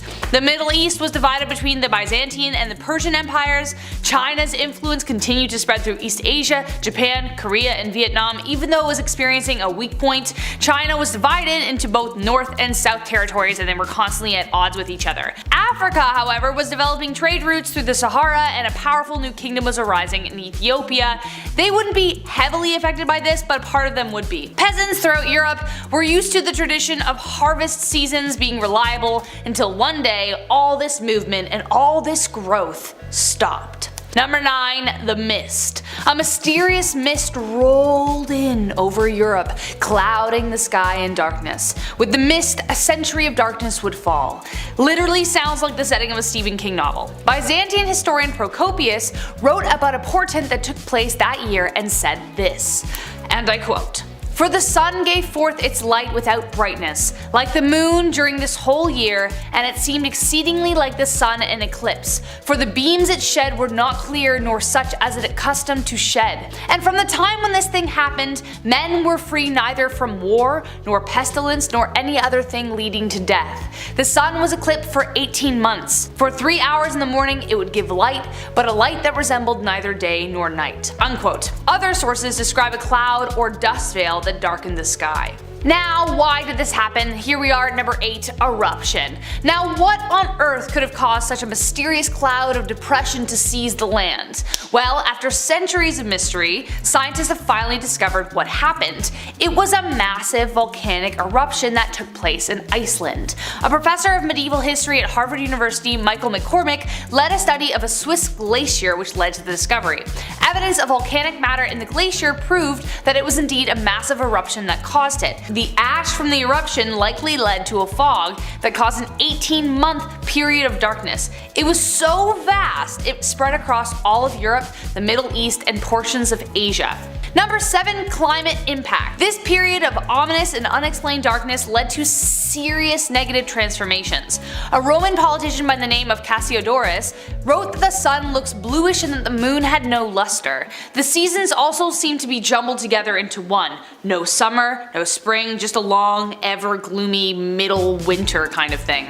Another eerie fact he added was, and I quote, "We marvel to see no shadows of our bodies at noon," unquote. The dark sunless days brought periods of cold, with temperatures falling as low as 1.5 to 2.5 degrees Celsius all year round, making it the coldest decade in the past 2300 years. This is the closest the world got to the winter depicted in Game of Thrones, besides the actual Ice Age of course. This was called the mini antique Ice Age. Number 6. The spy they didn't know they had. Another spy, but I spy spies. Not only did this dude fake his death for over 30 years, he was one of Britain's most crucial spies. He was so good, they didn't even know he was working for them. He was a veteran of the Spanish Civil War and loathed totalitarianism. He wanted to take dollar store Charlie Chaplin down. At the beginning of the war, Juan Pujol Garcia approached the British government about working as a spy against Germany for them, but he was rejected because he didn't have the credentials. So he just went ahead and did it anyway. On a flight from Madrid, he met some German officers and offered his services to spy against the British. They thought he lived in England, but the entire time he was just living in Spain feeding them false information. He just pulled info from encyclopedias and advertisements to make them seem more legit, and he made mistakes like saying the Scots loved wine and the Germans still believed him. Exactly, Scots loving wine? No way. He invented over 27 informants and spies that he received information from, therefore making him kind of invaluable. He eventually approached Britain, again, to apply for the job he was already doing. They of course hired him and were like, dude, what? What? Okay, sure. Garcia also played a key role in D-Day by telling the Germans the plan was fake, causing them to be unprepared for the day. After the war, he faked his own death until he was tracked down in the 1980s by a writer who was interested in telling his story and was like, I don't think this guy's dead, and then went off and found him. That also should be a movie. Number 5. Mad Jack. During World War II, you needed all the power you could get, but one man, Lieutenant Colonel Jack Churchill, aka Mad Jack, had a different mindset when it came to battle and weaponry. He believed any British soldier going into battle without using a sword was improperly dressed. Also, fun fact about Mad Jack Churchill, he represented Great Britain in the World Archery Championships, so not only did he have a sword, but he also went into battle with a longbow, like he's Hawkeye. History has acknowledged Mad Jack as the last man to take out an enemy in combat with a longbow. That is a pretty wild achievement to have. But here's the most intimidating part about all this, if for some reason you're still not impressed. Before combat, right before, Mad Jack would play the bagpipes before drawing his sword and running into battle. That is the most badass thing I've ever heard. Imagine hearing bagpipes just coming from afar and then just hearing arrows flying in. I'd give up. Here's the white flag. You earned it, Mad Jack. See ya. Number 4. Bat bombs. This sounds fake, but it is indeed true. Apparently bombs, artillery tanks, were no longer the in way to decimate your enemies. A dude in the United States thought he had a badder idea. Bat bombs are an experimental weapon developed in World War II, which was exactly as it sounds. The idea was that bats with bombs attached to them would swoop in behind enemy lines and decimate the enemy. Who was the genius behind this idea? A man by the name of Lytle S. Adams, and he was a dentist from Pennsylvania. The 60-year-old tooth fairy was driving home from vacation when suddenly he was bombarded with brilliance. He witnessed thousands of bats exit the Carlsbad caves, and when he heard about Pearl Harbor, he began planning. These tiny flying mammals could be connected to tiny time-fused incendiary bombs and then released to land on the enemy. Just 2 months after Pearl Harbor, he presented the idea to the White House along with his oddball team. A pilot turned actor, an ex-gangster, and an ex-hotel manager to name a few. The project was greenlit, however the project was abandoned in 1943 due to the development of nuclear bombs. Number 3. Reindeer on a sub. June 1941, the Germans were attacking the Soviet Union. It was one of the biggest attacks in history, and Britain and US had to send weapons, supplies, anything really, just to keep them afloat, just to keep them in the fight. They sent these supplies through the Arctic Circle. That was the only route, but of course it was littered with U-boats. Thankfully, the British HMS Trident was there to watch the waters, and in turn the Soviets were able to fight on. So as a gift, as a thank you, the Soviets sent the captain of the Trident, the World War II submarine, a gift. They sent him a live reindeer. 6 foot, real life reindeer, and the British had to accept because it was ill-mannered if they didn't. So they had to keep a 6-foot tall real reindeer on a submarine, a World War II submarine, not even like a bigger, nicer one, just a little underwater. Her name was Pollyanna, and they brought her on board through a torpedo tube. She was a crew member for 6 weeks. She slept better than most as well. She actually shared a room in the captain's quarters. Imagine the smell. Finally, the Trident returned home to Britain, and our leading lady was donated to the Regent's Park Zoo. Alright, number 2, the big dump. Like it or not, we've all been that person. The one to leave the bathroom a little more violent than you left it. But I can't imagine anyone else in history of the world feeling more guilty than the one who sank a U-boat with his dump. That's right. Apparently it's not so easy relieving yourself miles below the ocean in a submarine. German U-boats had a 2-valve system that only worked during shallow dives. But if you have a torpedo to drop of your own, time isn't always on your side. On April 14th, 1945, while 200 feet below, an unknown dumper caused a toilet malfunction, causing sewage and salt water to flood the compartment. The circuitry got fried, releasing chlorine gas, so they had to resurface. But when they did, they were spotted by the Brits and were attacked. 4 of the crewmen died and the rest were captured, which I guess is how the story caught on.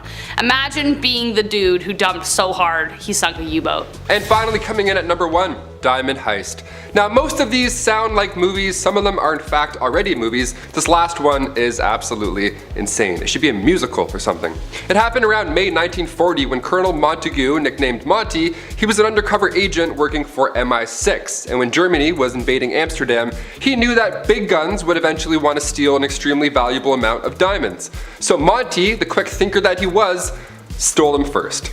You know, to keep him safe and to also look cool. He had gotten a key to the entrance of the Amsterdam diamond market, like literally he had a key, like it's Legend of Zelda, and then traveled to the building in regular human ordinary clothes, broke in, but he didn't know the code to the vault. He was looking back on past clues that he had acquired, and he was working on getting in for about 24 hours straight. He literally heard Germans around the building, and he got in the vault just in time. He completed his diamond heist, traveled all the way to England, and turned the diamonds over to the Dutch government, which is something I'm sure not all of us would do, so amen Monty, killing it. Number 10, parties of poison. Hindsight is 2020, which I find more ironic than ever since the whole thing that happened and is continuing to happen. Today we know that lead, especially in large doses, is not good. It's poison. But a lot of the pipes that the Romans used in their plumbing were made from lead.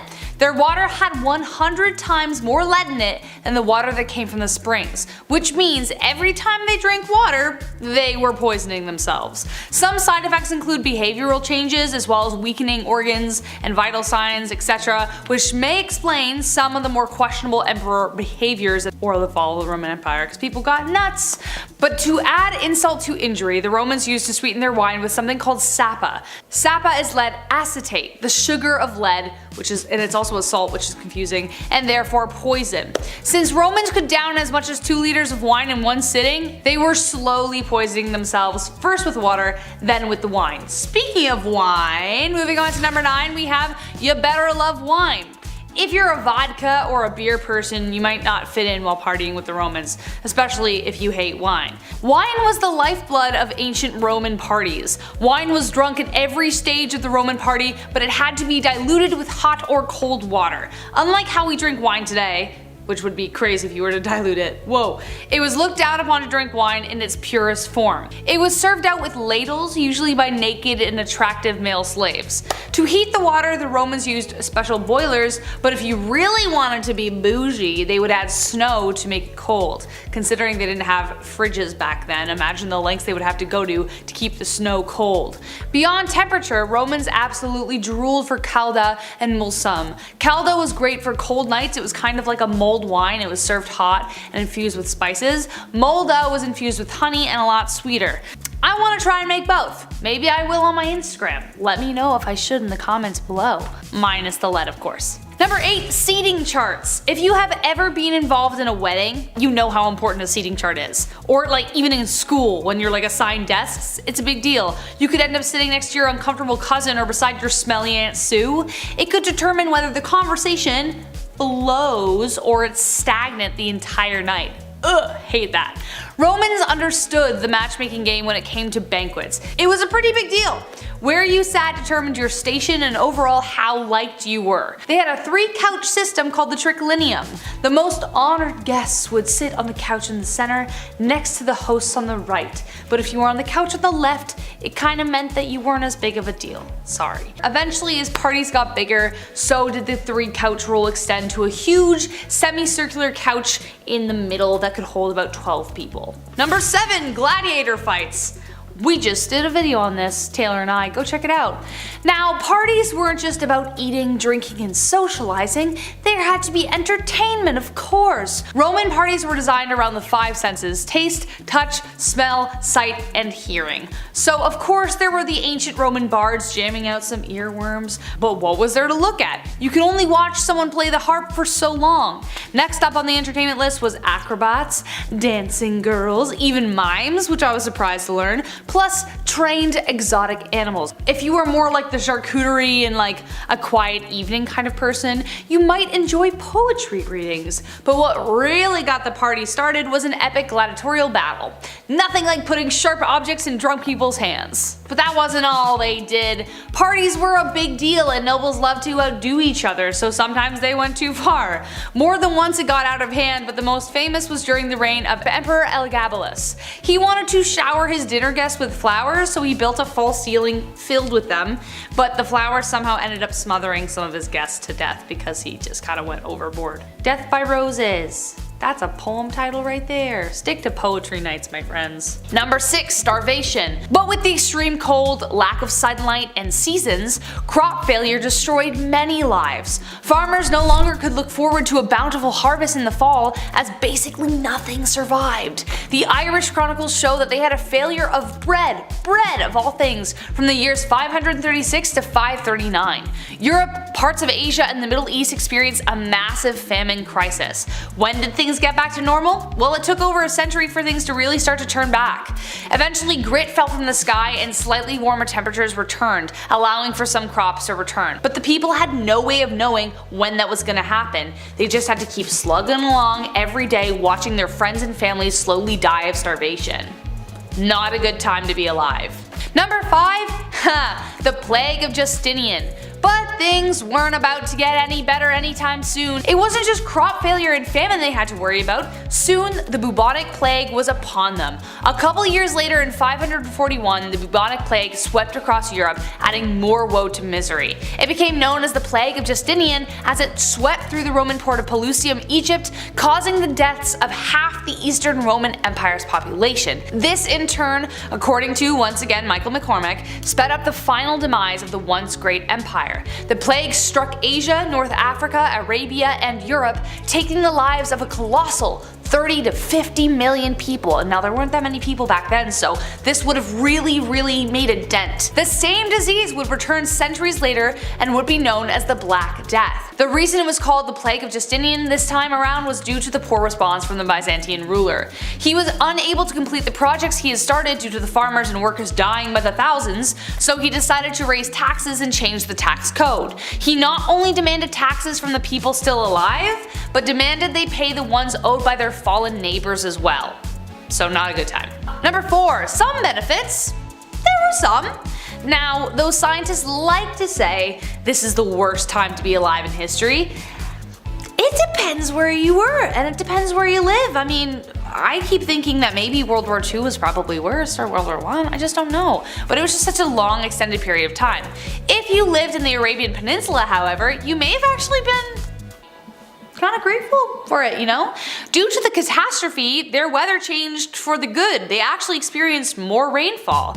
This helped their crop and vegetation thrive. They had so much left over they could give more to their camels. As a result, they were able to build larger camel herds to help facilitate transport for Arab armies, aiding in conquests during that century. It also may have influenced agricultural development in Estonia with their production of rye. In Finland, hunting and fishing were their main sources of livelihood, so the lack of land production didn't really bother them. They were like, okay, cool, I've got this reindeer. Number 3, snow in China. China, on the other hand, was freaking the heck out. It snowed in the summer. in the summer. I cannot imagine like a more depressing thing to happen, okay? I really can't. I mean, I remember one time in May, it snowed after like 2 weeks of just like beautiful weather, and it snowed again after the longest winter. It was the most depressing moment of my life. Anyways, in some parts of China, the weather was so bad that 70 to 80% of the population starved to death. So on top of the famine, it was the weather and all this stuff. Despite this event though, South China seemingly remained peaceful and prosperous under the Liang dynasty, which lasted from 502 to 49. However, economic pressures and internal strife within the Northern Wei Empire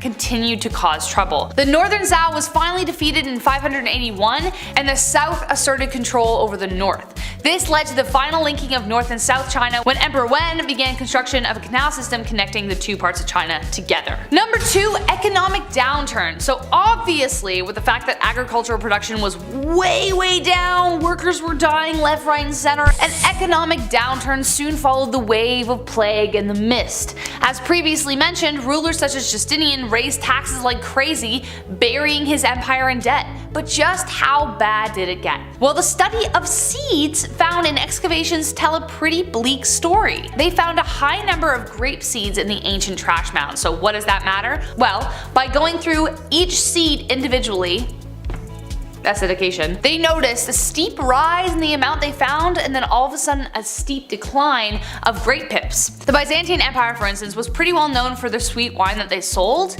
and they had connections with other parts of Europe that they sold it to, which means the steep decline in the seeds indicates that their economic ties took a huge hit. And last but not least, let's tie this whole thing together with survival. So how in the heck did we survive this thing? It was one foul hit after another. Bad weather, famine, plague, economic downturn, war, people being the worst. Well, a lot of it just had to play out on its own. The plague eventually died down, the planet started to slowly warm up, and along with those changes, the economy started to recover, though it would take over a century for it to actually be effective again. In the mid-7th century, Europeans began melting silver from lead ore, which led to the merchant class for the first time. This was a huge step.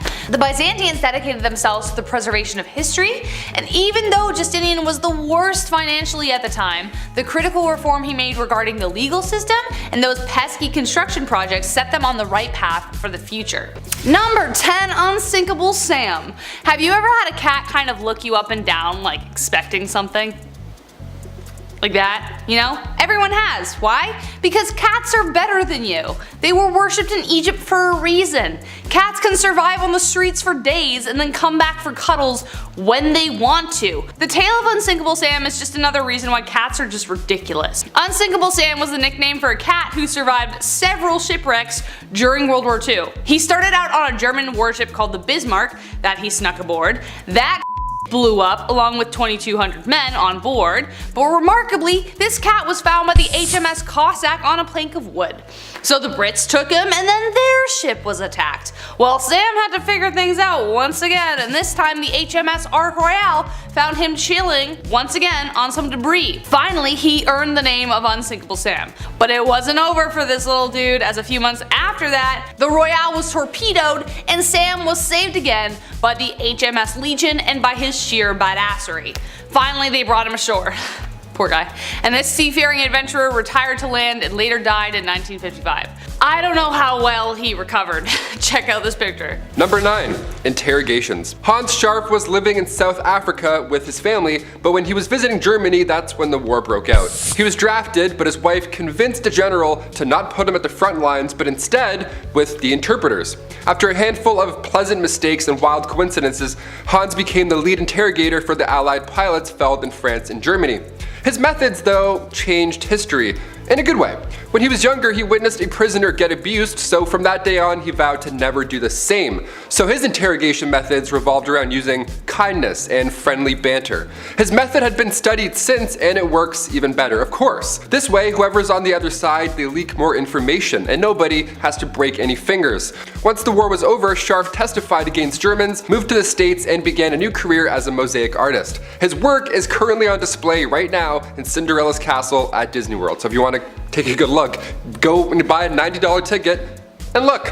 Number 8. the Limping Lady. Her name, Virginia Hall. Her mission, to take down the Third Reich. Athletic, sharp, and funny, fluent in German, Italian, French, and a little Russian, Hall had all the makings to be a perfect spy. Born in Baltimore, Maryland to a wealthy family, she had no limits on where she would go, except for this. She applied to the US Foreign Service twice and was denied both times, firstly because she was a woman, and the second time because she was a woman and a cripple. She had accidentally mangled her left foot and had replaced it with a wooden prosthetic, hence the later name, the Limping Lady. She moved to Paris, and one night at a cocktail bar she was rallying against the evil German leader when a woman handed her a card. The woman was none other than Vera Atkins, a British spy master believed to be Ian Fleming's inspiration for Miss Moneypenny and James Bond.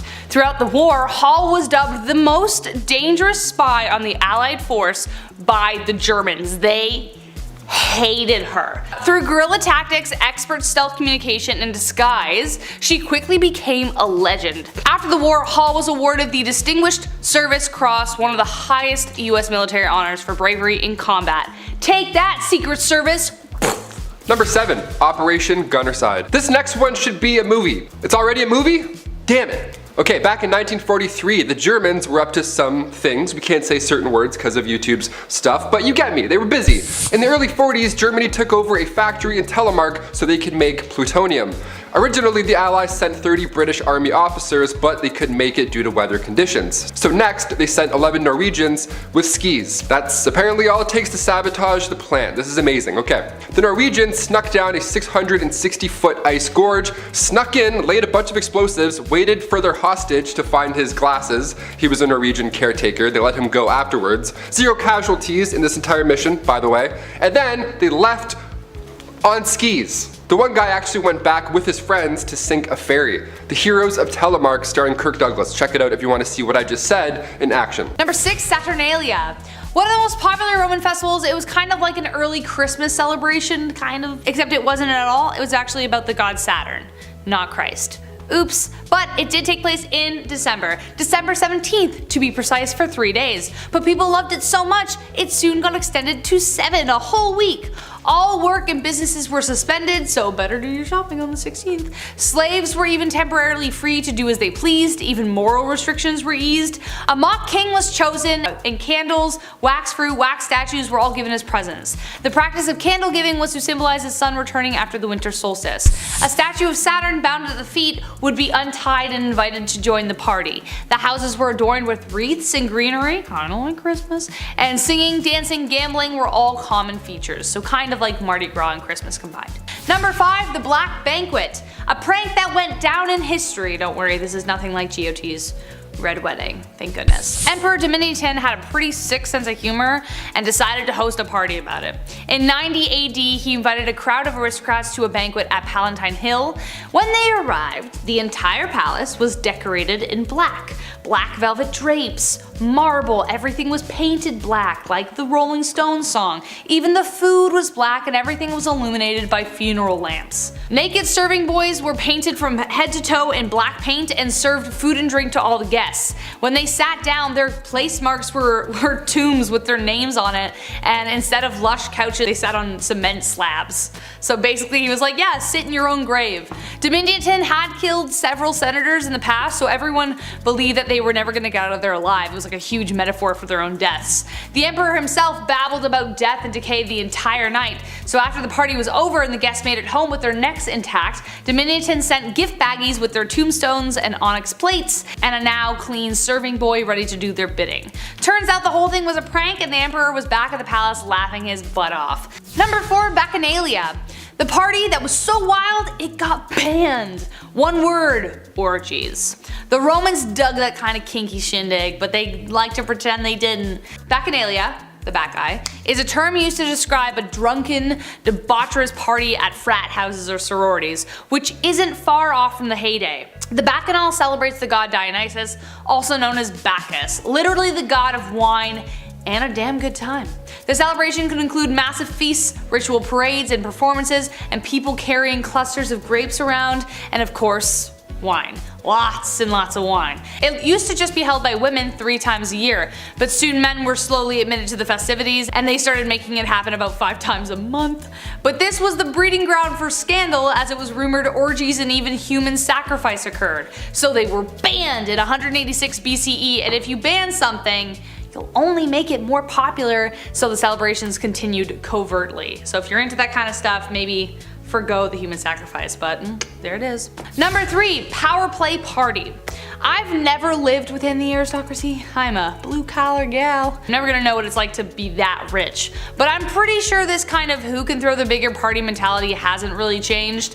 In ancient Rome, parties were an opportunity to show off the amount of power a nobleman had. As soon as guests arrived, the extravagance and the rarity of the food, the vessels with which they were presented, were all judged as soon as they were seen. Wine goblets and jugs had to be functional yet exquisite, made from luxurious materials like gold, silver, and precious stones. Back then, a middle-class family could afford silverware, so imagine what the nobles could do. This display of wealth played the long game, and it could mean political favors could be made down the road. So, sneaky sneaky. Number 2, Party Island. This is where it gets really dark. Ever sipped on a Capri Sun? Well, this story may taint that memory, so fair warning. The island of Capri became a rich retreat for the Roman aristocracy, known for its sadistic debauchery.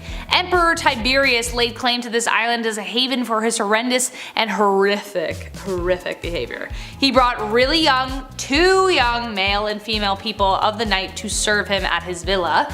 The island became a kind of party place with absolutely no limits. From orgies in the caves to tormenting his servants on the rack as entertainment, Tiberius seemed to be the god Pan incarnate. In fact, he acted like it too. He made all of his participants slaves dress up as nymphs and goats while performing lewd acts. The island even became known as Goat Island, with Tiberius being called the Old Goat. Ugh. Unless you enjoy dangerous games and gross parties, this definitely wasn't the party island fit for anyone. And last but not least, number 1, Caligula. Caligula's parties. Let's not go there. If you're a fan of Roman history, then you are familiar with the 2 most horrific emperors that ever were. One of them was Caligula. Though he started out pretty good, after an extreme bout of fever, his disposition entirely changed. Maybe it was because of the lead, we don't know. Many believed he was insane, as his cruelty knew no bounds, even when it came to joyous occasions. Caligula's thing was that he liked to embarrass the wives of his officials for some reason, and also his officials.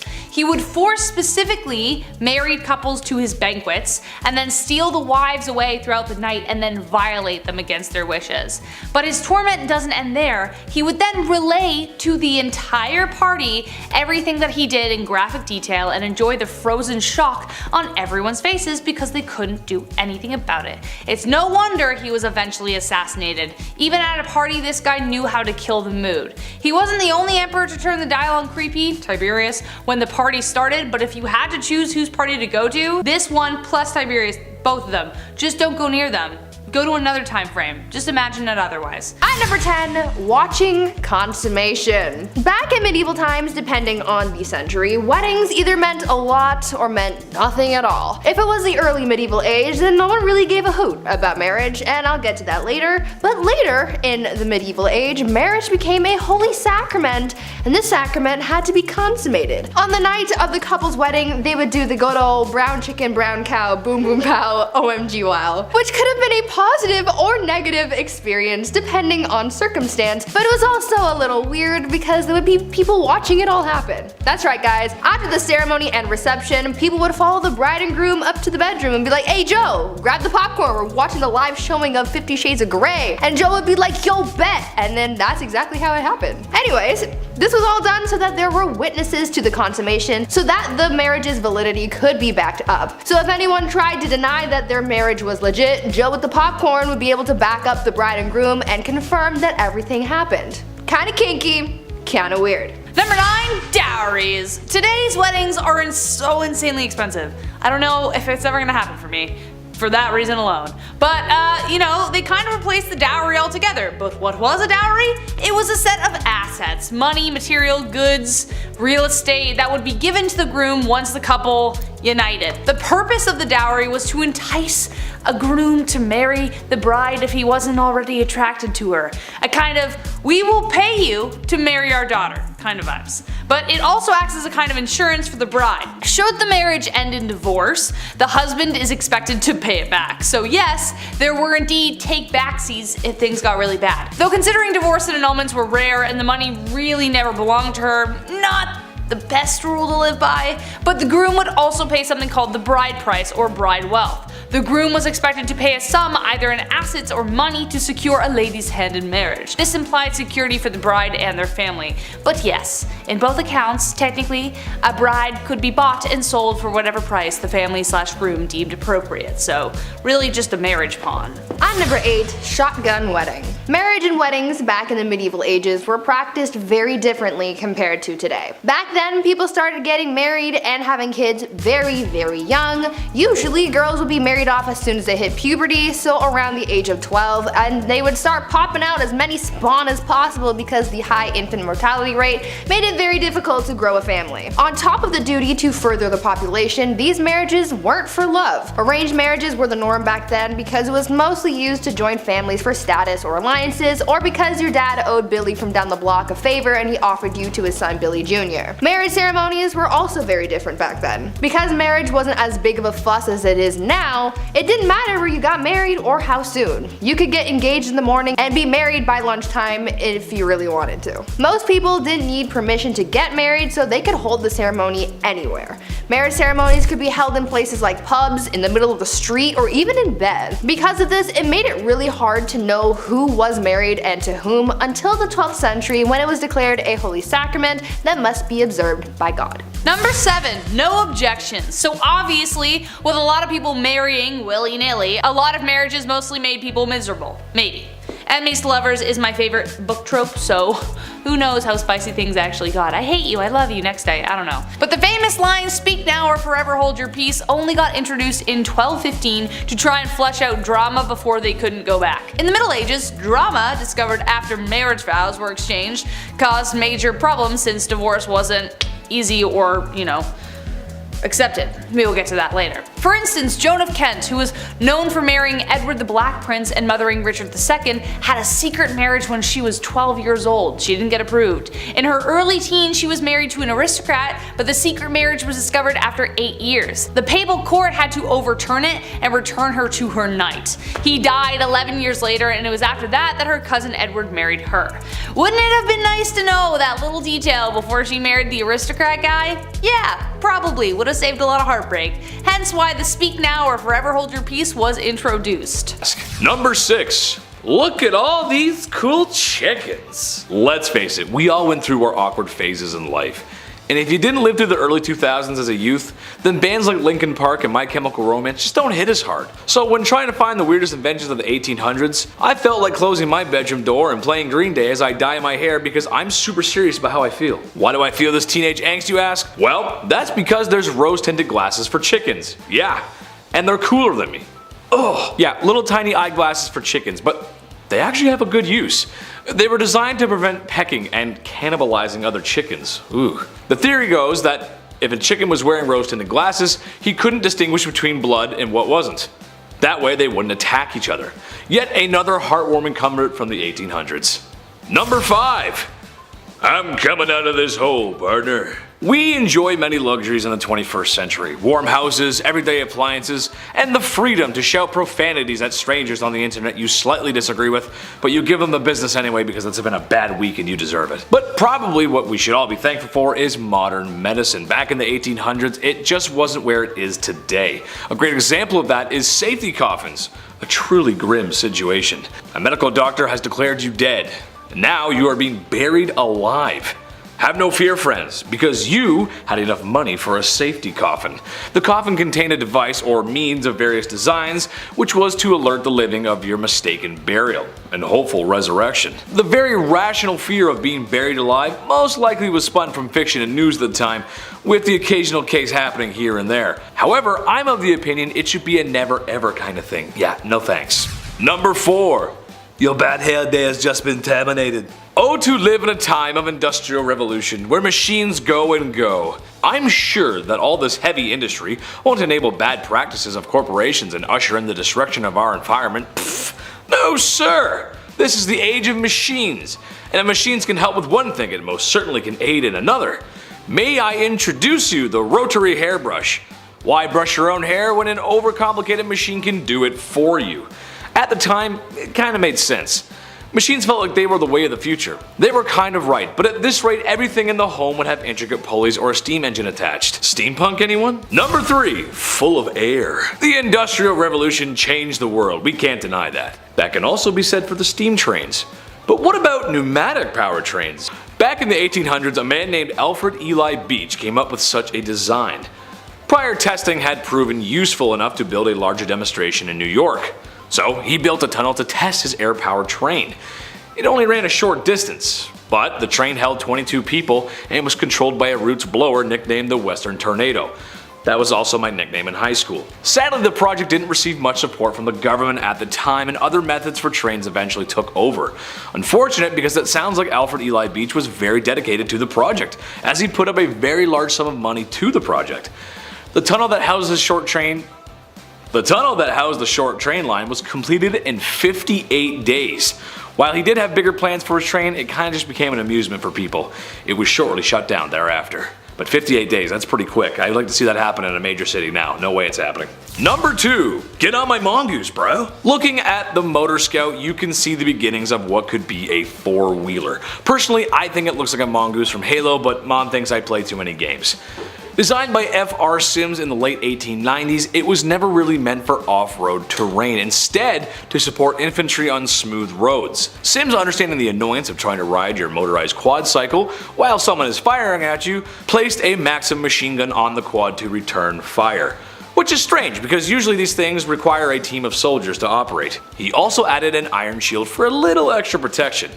It is too bad the next major conflict would have a lack of usable roads and more trenches than anything else. While it never did see combat, it was somewhat useful, and would later inspire Sims to design the first armored car.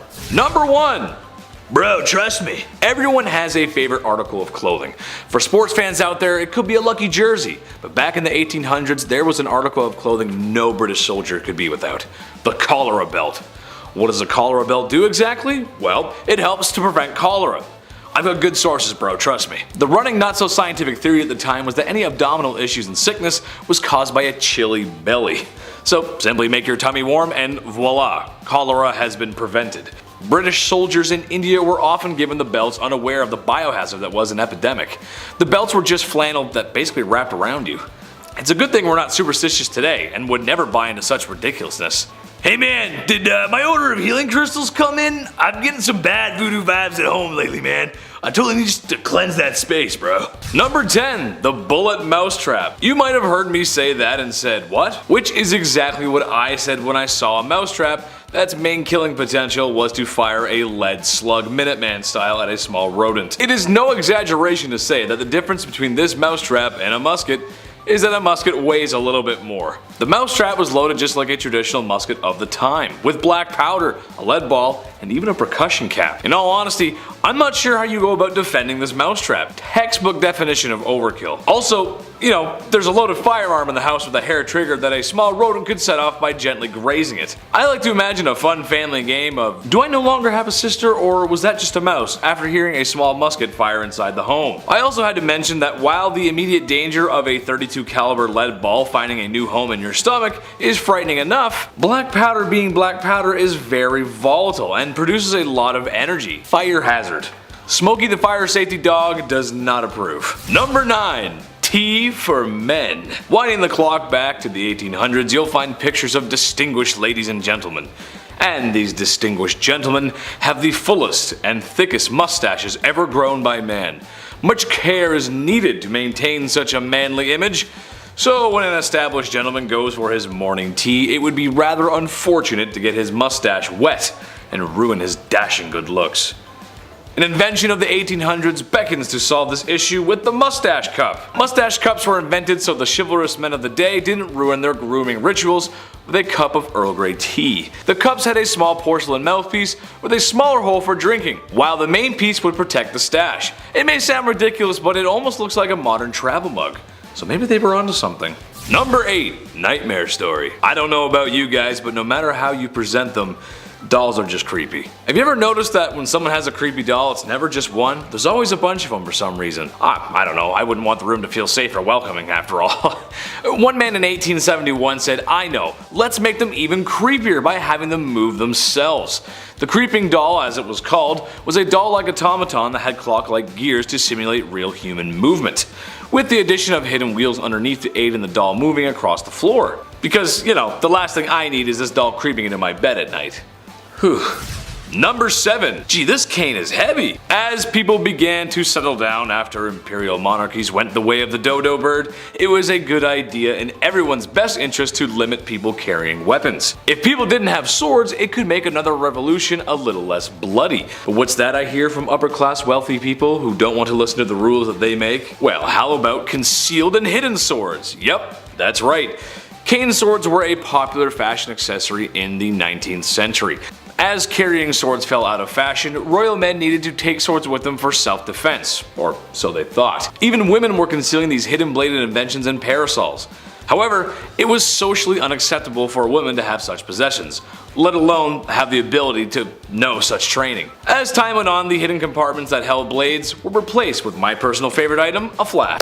At number 6, shoes! Back in the days of old, shoes were apparently a huge staple in society. They were pointy and weird and expensive and complicated and were even integrated into marriage practices. During the wedding ceremony, it was a tradition for the father of the bride to take one of the bride's shoes and give it to the groom. The groom would then tap the bride on the head with the shoe in a token of his authority. But the shoe traditions don't stop at bopping people on the head like little bunny foo-foo. You know how these days there's a tradition of throwing the bouquet at weddings, and apparently whoever catches it is the next to get married? Well, that tradition sort of came from the medieval tradition of throwing shoes at weddings. Instead of throwing flowers, brides would throw shoes at their bridesmaids to determine who was next to walk down the aisle. Now this whole bride throwing things idea has failed me before because I caught a bouquet once and I'm as single as ever, so maybe someone needs to chuck a shoe at me or something this time. Please. Number 5, the bedroom trial. So divorce, again, wasn't a thing. On the upside of dying early, it potentially meant that you weren't locked in a marriage for too long. If the marriage did end, it wasn't a divorce, it was an annulment,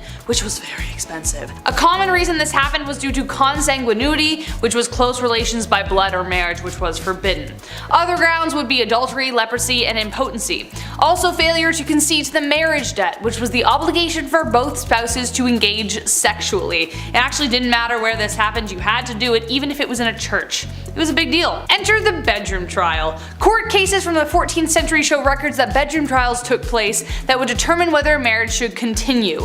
The bedroom part is exactly as it sounds. The man and the woman were placed in a bed together and were to be watched by the wise women for several nights. If over the course of the night the man's member remains of no use, i.e. impotence, then it was determined that the marriage should end. But the wise women were most likely either complete strangers or the groom's grandmother.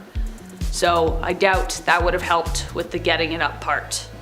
Poor guys. At number 4, marrying the country. If you married an entire country, does that count as polygamy? Are you technically married to everyone in the country or just the one country as a singular unit? These are the shower thoughts that I wish I could ask medieval queens, but unfortunately they died a long time ago, along with their marriage secrets and probably some recipes for poison too. Back to this whole marrying the country idea though. Back in the medieval age, when someone became queen, they had to get married more than once. For them, it wasn't just about marrying their spouse, they also had to marry their country. This process was called consecration, and it was something that a ruler had to go through in order to be a legitimate queen. The queen would go through a symbolic marriage to the realm, complete with prayers and a blessing and a ring and a crown. It was essentially like a real wedding, except the groom was a nation of people. Sounds like a happy marriage to me. yeah. Number 3, the veil. As we have determined so far in our list, love wasn't the primary reason for marriage, especially for nobles, so as a result there were quite a significant amount of arranged marriages. Besides the symbolism of humility and purity, it was also used as a way of disguising the bride entirely. The bride would often be wrapped from head to toe to protect her from evil spirits. This tradition goes all the way back to ancient Roman times. That's one explanation, but during arranged marriages, it was more literally used to hide the face of the bride from the groom. So if he didn't like what he saw after he literally unwrapped the package, well, too bad, she's yours now. Eventually veils progressed to being much smaller, but the tradition of revealing the bride to the husband to declare ownership remained a tradition even to this day, kind of, except now it's more romantically idealized. Did you see Priyanka Chopra's awesome veil in that? You know the one. At number 2, long distance marriage. You know how during the pandemic people started having Zoom weddings? Well, in a way, people have been doing something similar since the medieval ages. Back then, a lot of weddings were simply for political reasons, and so a big ceremony was rarely needed. So when two people from different kingdoms were getting married, they didn't necessarily need to be there for the wedding. Instead, they could send proxies and have someone marry their new spouse on their behalf. This would be the legal binding of marriage, you know, the paperwork side of things. But once both parties could finally meet in person, then they would hold a second ceremony with all the pomp and circumstance that you would expect. And yes, it still included the whole watching the consummation thing. Ew. This proxy marriage actually happened to Marie Antoinette, and her brother was her proxy until she could get to the formal ceremony. So now we know that even back then, you didn't have to show up on time to your own wedding, and you could just get someone else to do it. Sounds a little cold to me, but like I've said before, love is dead and it died a long time ago. Mic drop, thank you. Number 1, last but not least, and this is the most messed up, the Lord's Right. This one is definitely the most messed up tradition, and I don't even know how it was justified in the first place. Like, why was it even in place? Someone clearly made this happen so they could piss people off. The last thing anyone wants at their wedding is someone interfering with the wedding night. As we know, people for the most part had to observe the ceremony, but the Lord's Right was something even more horrific. The droit de seigneur was a feudal right that existed in medieval Europe that gave the lord of the land the right to sleep with the bride on the first night of the marriage. That's right, so most often they would take the bride's virginity. Now, just how often this right was carried through is debated, but if your lord had a particular vendetta against you, it wouldn't be surprising. This right could also extend to a lord taking the virginity of every woman in the village, even if they didn't want to get married. It was ridiculous. However, late Middle Age and Renaissance era texts don't clearly determine whether this practice ever occurred. Texts from 15th century Switzerland references the Lord of Mar demanding the right of the first night or a hefty fee. So either you pay for it or I do it. The droit de seigneur was depicted in Mel Gibson's Braveheart, which added to the infamy of the idea, but no physical evidence determines whether any lord actually did it, but it did technically exist. Gross. Number 10. Bank robberies. Okay, when we hear about the wild rootin' tootin' Wild West, whatever, we think of outlaws like Butch Cassidy's Wild Bunch, the James Younger Gang. Apparently it was just bank robbery central back then, just a lot of this and tapping and riding horses and stuff. That's really not true. Bank robberies didn't happen that often in real life. In fact, during the Wild West era, officially declared from 1865 to 1900, there were only 8 bank robberies. 8. That many years ago, along 15 western states, there were only 8. To put that in perspective, in 2017 alone, there were roughly 4,000 bank robberies in the United States. Much more than 8. The first armed robbery ever in history was done by the famous outlaw Jesse James and his brother Frank. This went down in 1866. The gang of outlaws robbed the Clay County Savings Association in Liberty, Missouri. Fun rootin' tootin' history. Number 9. Camels. My favorite actor growing up, hands down, was Woody from Toy Story. The guy's physical comedy was on point. And no, I don't mean Tom Hanks. I mean Woody, with this crazy little cowboy run, tipping his hat. But what's a cowboy without his horse, right? As soon as Bullseye got introduced in Toy Story 2, the picture was complete. A cowboy and a horse. We've seen this combo at some point in our lives. Everywhere. But did you know that for around 100 years, camels were part of Texas wildlife? So imagine a cowboy on a camel. Yeah, that's real. That happened. Imagine 2 cowboys on the humps of a camel. How silly and intimidating would that look? Back in 1855, Congress spent thousands to purchase and ship feral camels from Egypt. The hot Southwest would make sense when it comes to camels doing their camel thing. But by 1857, the army had 70 camels. Things were going well until, you know, The Civil War happened, and then the camels escaped and all that madness, and then from then on, for 100 years or so, they bred and roamed Texas. Yeehaw, on a camel, have fun. Number 8, cowboys. Alright, since we're talking about cowboys, let's really talk about cowboys. Who were these guys? Was everybody just a cowboy off the bat, or did you have to earn it like a knight? What's the deal here? Well, the guys that we picture in our brain, like Woody, those are cattle herders, and then buffalo, thousands of them, they would roam the land to eat and find water. They would travel miles away, so the herders would follow on horseback and then drive them back to their ranch. They mostly ate beans, dried meat, obviously, and a lot of coffee. Those are the 3 main ingredients of yeeing and hawing. Am I a cowboy? I love beans and coffee. Coffee beans? Huh, don't even get me started. A classic Western outfit was the denim jeans and chaps, the leather covers that, go over your legs. The large rim hats were called Stetsons. Aside from looking cool, they were large enough to keep the sun out of your eyes. That hat would also double down as a drinking bowl for their horse. Sharing is caring. Number 7, the Bison Express. Humans are responsible for the disappearance on many wild animals in one way or another. It's usually our fault. Yeah, going back to the Wild Wild West, the year 1869 specifically, that's when the Pacific Railroad was done. It was open to the west to all these explorers, but now they were whipping across these wild lands in record speed, passing hundreds of bison every single trip. Eventually, it didn't take long for these railroads to advertise hunting excursions on these trains. So yeah, guests would climb aboard the top of the train cars and hunt on the top of the trains. Yeah, on the top they would just shoot these animals for sport. Obviously the train couldn't stop and go back for the bodies, so they would just leave them. This one man, Orlando Bond, nicknamed the Brick, he apparently shot thousands himself. He rode the express so many times his rifle caused him to go deaf in one ear. This was done purposely to deprive Native Americans of their food supply. Now our bison's number are incredibly low, something like 2% of what it once was, and humans, well, we're still pretty garbage. What do you know? Number 6, Princess Olga of Kiev. Okay, wow, this woman. One saint you definitely don't want to mess with. Despite being a saint, Princess Olga of Kiev was actually pretty sinful. She was one of the most vicious and vengeful rulers in the history of Kievan Rus, which would later become Russia, Ukraine, and Belarus. Olga took center stage after her husband died and made sure she would never be forgotten. Her husband died in a very gruesome way by the enemies that we're going to talk about in a second. When the people who viciously unalived her husband tried to persuade her to marry their leader, they sent 20 men. Olga told them to wait in their boats, had her men dig a ditch in the meantime, and the next morning buried the men alive. She then lied and told the king she would accept his offer if he sent his best company to retrieve her. He didn't know about all that stuff yet. When they got there, she locked them in a bathhouse and torched it. But it didn't stop there. Olga didn't stop there, that's not her style. She would later host a steak dinner with her enemies in which they were staked. Very Vlad the Impaler, I know. Then she set whole villages on fire by attaching sulfur to pigeons, and then it was just crazy. Damn, like hell has no fury like a woman scorned, let me tell you. Number 5, Queen Isabella I. The Spanish Inquisition, pretty high up there as far as terrifying points in history go. If you weren't willing to convert to Catholicism, you were tormented, interrogated, and burned at the stake. Who was behind this awful time in history? This lady, Queen Isabella I. Technically, as she was fighting for a holy order for the Catholic Church, this can be seen as holy, but was it? Burning people at the stake because they didn't share this belief?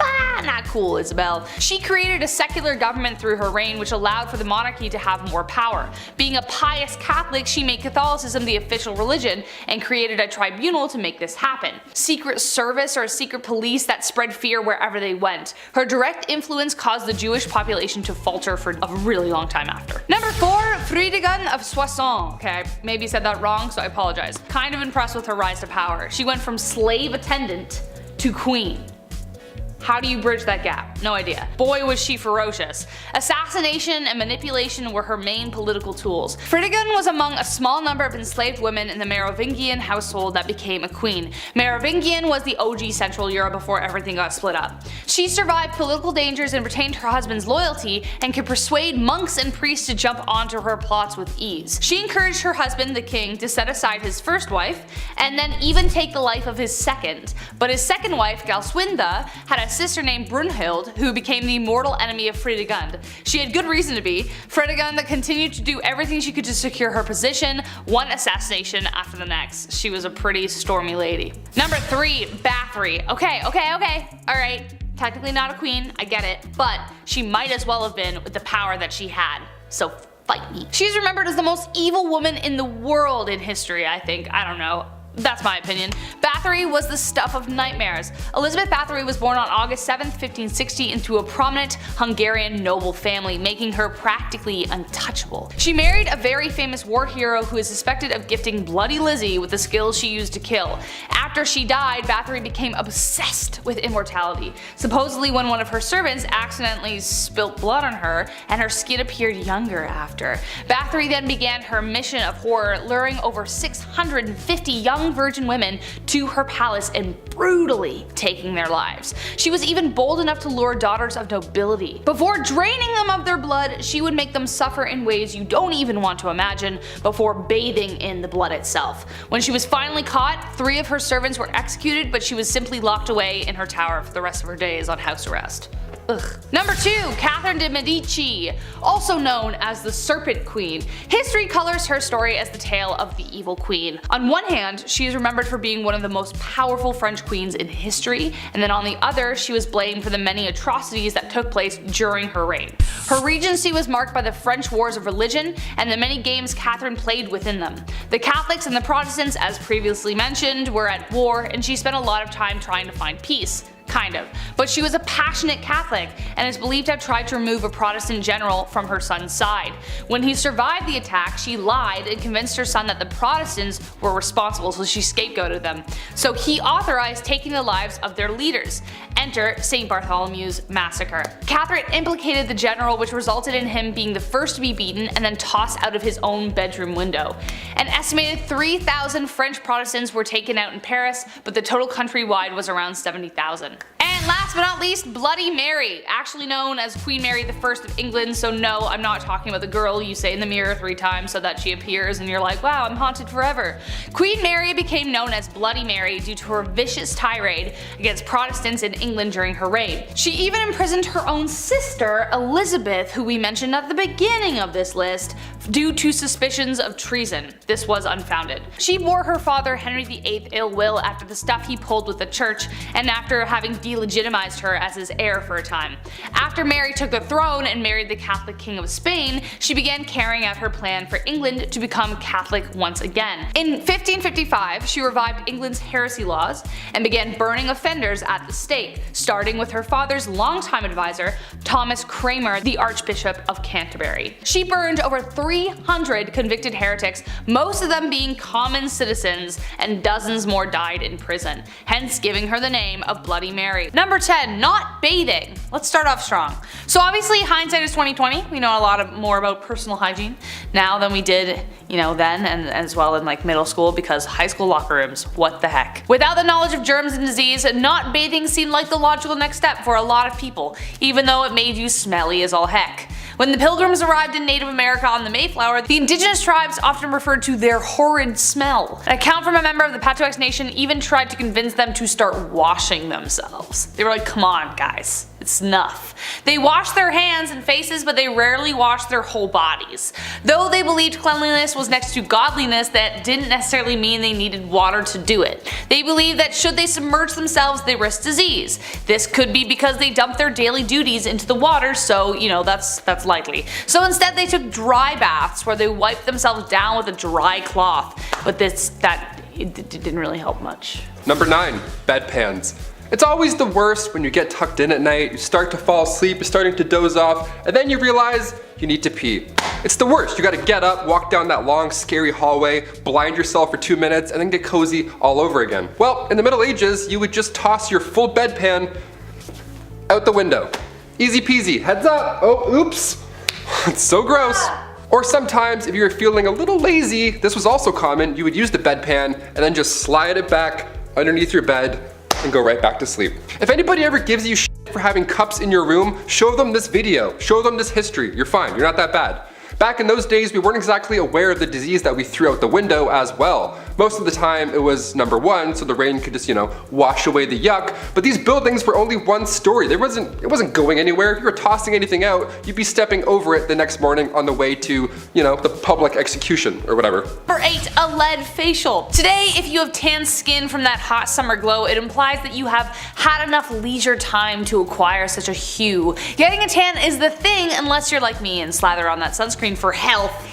And so you look like a newborn baby when you're 80 years old. However, it was the opposite in times of old. If you had sun-kissed skin, that meant you worked hard in the fields, a symbol that you were a peasant or of lower class. If you were rich, you tended to have much paler skin, therefore implying your status, but simply staying out of the sun wasn't enough. Elizabeth I used a combination of lead and vinegar to achieve a bright white complexion and to hide her smallpox scars. The compound was called ceruse. This tradition even goes all the way back to women in the Roman Empire.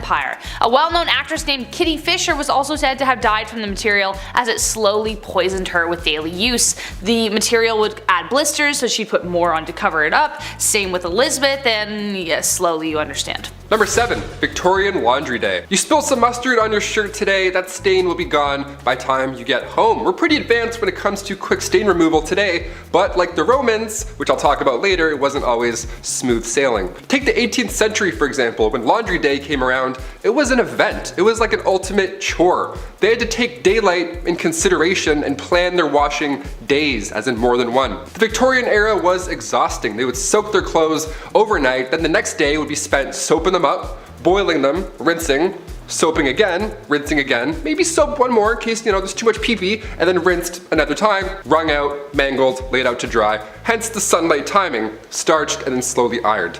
Cut to today, we have to encourage adults not to eat Tide Pods or drink bleach.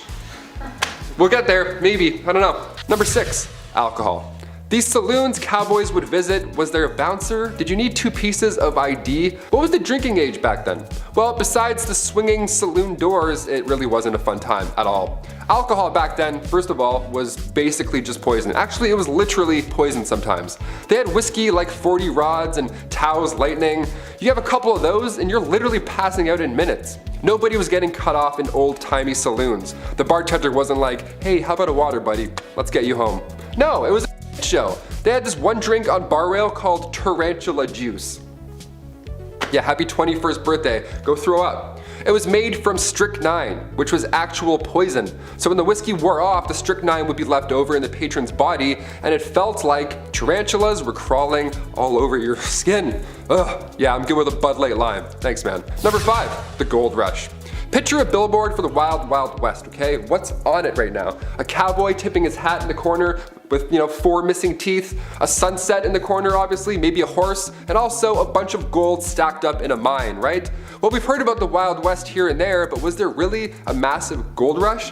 The California Gold Rush of 1849, despite what history commonly believes, wasn't the first big gold rush, not even close. The first one was back in 1799. A young man named Conrad Reed found this yellow rock right on his property. He had no idea what it was, and for years, he and his father John Reed used this rock as a door stopper. You already know where I'm going with this. This 17-pound nugget of gold, which is worth a lot even today, back then this information was game-changing. Congress then built the Charlotte Mint just so they could handle all this incoming gold found in North Carolina right after. Then later in 1828, more gold was discovered, but this time in Georgia. This was the second rush. Then come 1848, James Marshall found gold at Sutter's Mill, California. After the third one though, that's when the thousands moved out west. That one had the biggest pull, so it's pretty big, but not the first. Number 4, the OK Corral. The shootout at the OK Corral went down on October 26, 1881. It's known as the most famous shootout in history. But should it be? Really? Going back to Tombstone, Arizona, it's 3 p.m. and we have men of the law and of course outlaws all in the same block. So naturally, trouble ensues. There's not enough land here for all of us, some rootin' tootin' shit. There were about 8 men involved in the rumble, but it barely lasted 30 seconds. Also, it's important to note the gunfight at the OK Corral wasn't even at the OK Corral. It happened near the intersection of 3rd Street and Fremont Street, right behind the corral. Yeah, details matter. 3 lawmen were injured and 3 cowboys lost their lives. Yeehaw. That's a sad yeehaw for you guys. This is why you don't organize shootouts at 3 p.m. I don't know, everyone's drunk, there's bad decisions, apparently there's bad aim. Just slam some milk, shake some hands, go home. Simple. Number 3, Helena duels. So we talked about the bizarre ways folks would settle beef back then. They would slam tarantula juice and shoot animals from the top of locomotives, have a 30-second fist fight in the middle of the day, and then go home. But have you heard of these Helena duels? It began, of course, in Helena, Texas, aka the toughest town on earth, at least it was back in the 1800s. The Helena duel began here. There's even a movie called The Duel with Woody Harrelson and Liam Hemsworth. They show this style of combat in a pretty brutal Hollywood way. Both opponents had their left hands tied together with buckskin, and then each were given a small knife with an even smaller blade. It had to be short enough so it didn't reach any vital organ. That was the Texas trick. Then they're whirled around until they're dizzy, and then it gets really loud, really messy, and really bloody. Last man standing, pretty much. The crowd, of course, watches and places bets, which is always insane to me. I can't watch UFC sometimes. I don't like seeing things break, let alone a Helena duel. Catch me inside sipping milk, texting my ex. Hard pass, freaks. Number 2, train games. Entertainment was always a hit or miss when it comes to these historical lists. The Romans held gladiator battles with animals that drew in thousands of spectators from across the land. Well, in 1894, William Crush, a railway man, had this event in mind that would for sure go down in history. Oh buddy, did it ever. William Crush wanted to secure the future of the railroad company in Missouri, Kansas, and Texas. And to do so, William made an entire temporary city appropriately named the city of Crush. Nice. There was a carnival for children to enjoy and all that jazz, but the main pull for adults was the train smash. The collision of two 40-ton steam trains was meant to be the talk of the town. Look at these Goliaths as they smash, crush, into each other. How fun. Yeah, the trains collided, it worked, and the darndest thing happened. They blew up. Yeah, it's almost like they caused a disaster for popularity. Neat. 40,000 came in and many left injured. A couple of people sadly didn't leave at all. One survivor ended up getting 10 grand out of the deal. His name was J.C. Dean, and they lost their eye in the explosion, so the company gave them a lifetime railway pass. Just the thing you want right after that horrific event. Sorry about your eye, here's free PTSD as well, anytime you want. Enjoy. Crush was later rehired by the railway after it gained popularity. Yeah, this happened back then too. Somebody does something horrible, and then now all of a sudden they're famous. Hashtag chairgirl. And finally, coming in at number 1, Elmer McCurdy. This one is insane, I had to end with it. Elmer McCurdy, back in 1911, he decided to be a rootin' tootin' criminal, and he attempted to rob a train. Unbeknownst to him, that train was not full of gold, but rather passengers. Collecting a whopping $46, which back then was still pretty good, he was quickly shot by a lawman afterwards. This is where things start to get insane. Yeah, I say start. Elmer's body was embalmed and sold by the Undertaker to this traveling carnival. His body was an exhibit almost, with his story attached. And for the next 60 years, his body, this prop rather, was passed around, sold between haunted houses and wax museums. Eventually the guy's body, his real body, don't forget, ends up in California at an amusement park funhouse at Long Beach. Now, come 1976, there's a crew there filming for the $6 Million Man Show, and that's when Elmer's finger breaks off accidentally. Some key grips like, whoops, revealing it was an actual mummy. They went to film the $6 Million Man and ended up finding the $46 man in real life. How gross is that? At number 10, 18-month winter. If you live anywhere that gets harsh winters, then you know how annoying that it can be. Living in Canada, we know that all too well, and I can personally say that I despise winter. It basically lasts 6 months out of the year. If a 6-month winter sounds bad, then imagine how horrible an 18-month winter would be. In 1536 BCE, winter lasted a whole 18 months.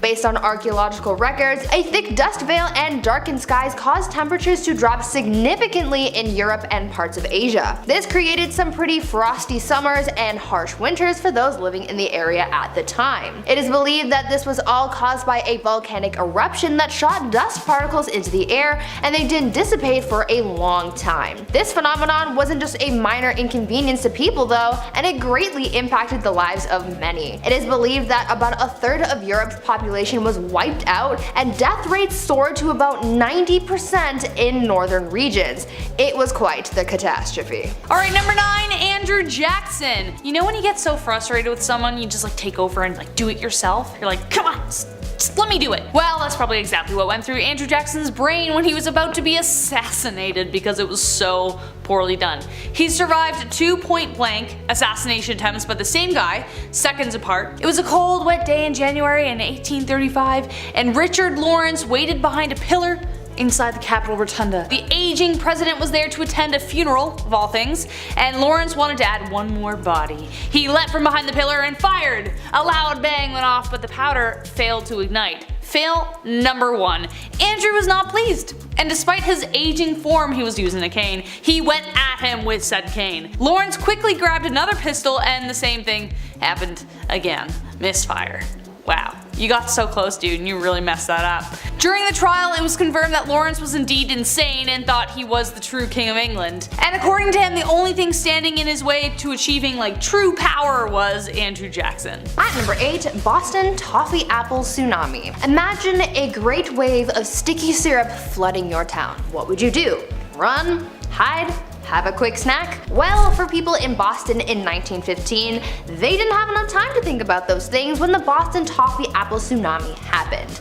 On January 15, 1915, a 90-foot wide cast iron cask full of 2.5 million gallons of molasses suddenly exploded. The explosion caused a wall of molasses to shoot about 15 feet high at around 35 miles per hour. This sticky situation ended up destroying buildings, carried vehicles, and even drowned people and their horses. It is said that the Boston Toffee Apple Tsunami killed about 21 people and injured 150. As people started to come into the hospital after the incident, witnesses recalled the victims looking like toffee apples, which is where the name for the event came from. It took the city weeks to clean up the molasses, but even for years following the incident, people said that they could still smell the molasses in the air on a hot day. Number 7, the big package. Okay, so technically this didn't happen, but it almost did. And the fact that it was even in the works, the fact that someone even thought of this and was like, yeah, that'll show the Russians.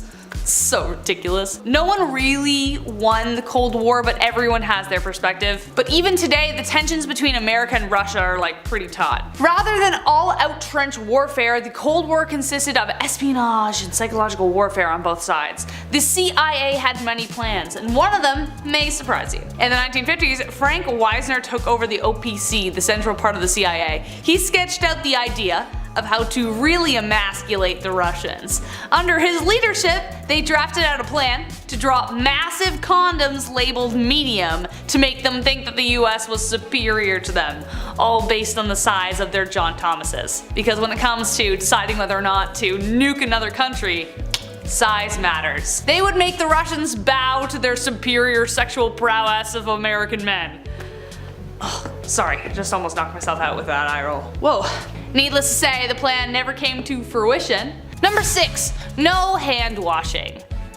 I don't know. Believe it or not, washing your hands as a doctor before doing anything was a controversial idea. Today, especially due to the last 2 years, we all have a tune we sing while washing our hands to ensure we're lathering for full 20 seconds. We've all done it. But when doctors discovered it was their fault people were getting sick, they didn't rejoice, they got offended. The whole conversation started because of a man called Ignaz Semmelweis. He was studying the differences between 2 birthing hospitals, one run by midwives, the other by doctors and students. The mortality rate at the latter was way higher than the other. They were dying from something known as childbed fever, more closely known as sepsis. After a series of trial and error, he hypothesized that it was because the students were touching cadavers and then touching the mothers. He then made them clean every tool in their hands with chlorine solution, literally the best thing to kill germs, though he didn't know that at the time, he just assumed it would work. Well, wouldn't you know, mortality rates improved significantly, but when he tried to enforce his findings, doctors were upset they were being blamed for the deaths. He ended up getting fired over it and eventually thrown into a mental asylum near the end of his life.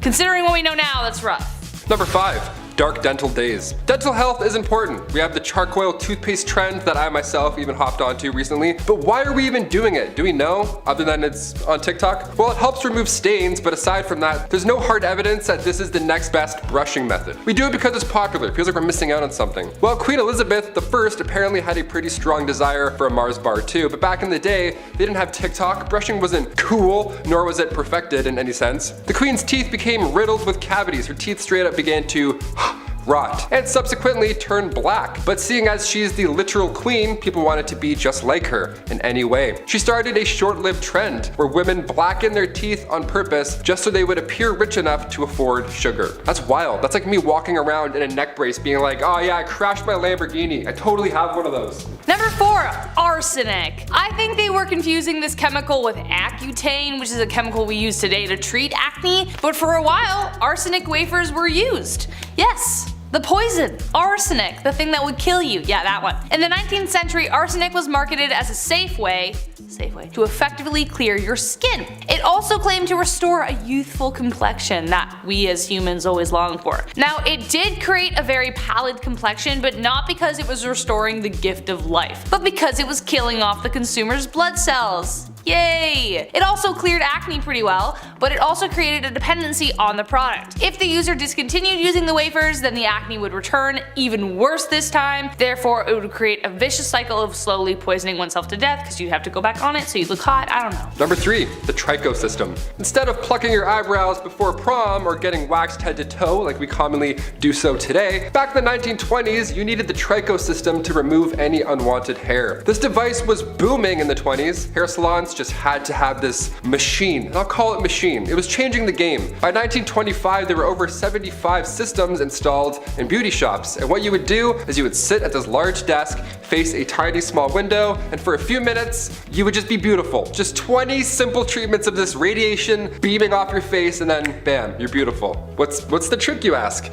Radiation. They didn't know this yet. It was dangerous. They didn't know much at the time, but this thing was chock full of radiation. They used X-ray technology on their bare faces. That's like when you go to the dentist and they click the thing and then they run into another room. This one, they're like, just right there. No sheet, no metal, heavy thing, just face to face. Now I'm hot. So in 1929, tricho problems were on the rise. Ulcers, carcinoma, keratosis, death, just everything bad. This was not the solution you wanted, but you know what? At least you were hot. Sorry, gents, this isn't for you. Number 2, moss. Okay, I'm not the only one who has asked this question in their minds. Periods. How in the heck did we deal with them without pads, tampons, Diva cups, and My Doll? I don't know. How? Well, it doesn't look good, folks. It took a lot of trial and error to get us where we are now. The first disposable pads only came onto the market in 1888. Like, what? Even earlier prototypes of menstrual cups were made out of aluminum or hard rubber. But you may be surprised to learn that moss was a common resource. Yeah, the thing you see on rocks and trees. Cloth and cotton weren't enough, so they resorted to using moss to help absorb ant flow when she came by. It could have been grabbed from anywhere. Although we know that moss isn't the most hygienic of materials, as it could be grabbed from anywhere, as I just previously stated, a rock, a tree, who knows. Physicians believed it had antiseptic properties. They even used it on the battlefield to stem the flow of blood. Menstruation at the time was considered a sign of witchcraft, even though it happened every month. Poisonous and dangerous at the time. Okay, I know desperate times call for desperate measures, but like, they reused it. They didn't throw it out after. Ugh. And finally, number 1. Roman toilets. When I go to the washroom, number 2, whatever, that's my time. I'll straight up hold it for like 3 business days until I get home. It's called a bowel movement for a reason. It's a movement, it's an event. I need isolation, quietness. These poor Romans, I mean, thank you for inventing the toilet and all, that's really great and dandy, but I feel very bad for the first group of individuals that had to use these stone benches. The early OG toilets. God, that looks so cold. Also, I guess stalls, like walls, they weren't invented until much later. Couldn't have thrown up some Bristol board, Euphelius? I don't want to be shoulder to shoulder with a guy who accidentally gulped some public spa water hours prior. And don't even worry about wiping also, because that wasn't invented until much later. You just do the old scrape, do the old stone cold scrape off the bench and then call it a day. Give this video a Roman thumbs down if you're glad for toilets. That means thumbs up. Number 10, Elizabeth I. Good old Queen Bess is one of the most remembered queens in the British monarchy, male or female. She's a pretty big deal. Elizabeth loved to make her fellow male nobles fall under her spell. She was witty, cunning, and very well liked by her court. However, one of the things that earned her some enemies was establishing a Protestant England. Her sister Mary, her predecessor, fought very hard for the opposite. She was very Catholic, and we will get to how bloody that was later, but Queen Bess a lot of people off, especially Spain. She was supposed to marry the Catholic Spanish king after her sister passed, but she turned him down. This led to a conflict between Protestant England and Catholic Spain, but her navy defeated the Spanish Armada in 1588. Mary, Queen of Scots, laid claim to the English throne and was one of Lizzie's greatest internal threats. Mary was a Catholic, which made all the Catholics of England back her. Mary was also presumed to be behind several assassination attempts against the Queen.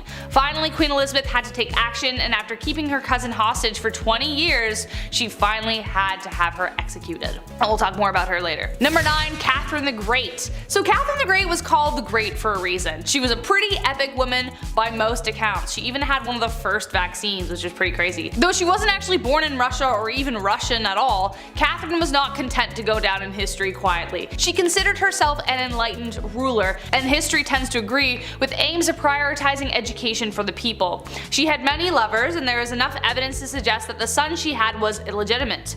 Peter III of Russia was hardly the man Catherine intended on marrying, and later planned a coup against him, which resulted in her position of power. However, the coup did turn bloody when on July 17th, Peter died under mysterious circumstances. There isn't proof that she was directly involved or even knew about it, but it cast a dark shadow over her reign for the rest of the time. Number 8. Grace O'Malley. We've got enough traditional royalty on this list that we definitely need to spice it up. Enter Grace O'Malley, the Pirate Queen of Ireland. Pirate Queen! What a title. Definitely considered unholy behavior, Grace abandoned the traditions of women of the time and fled to the sea. There, she took on the waves and perils of Davy Jones' locker with a legendary ferocity.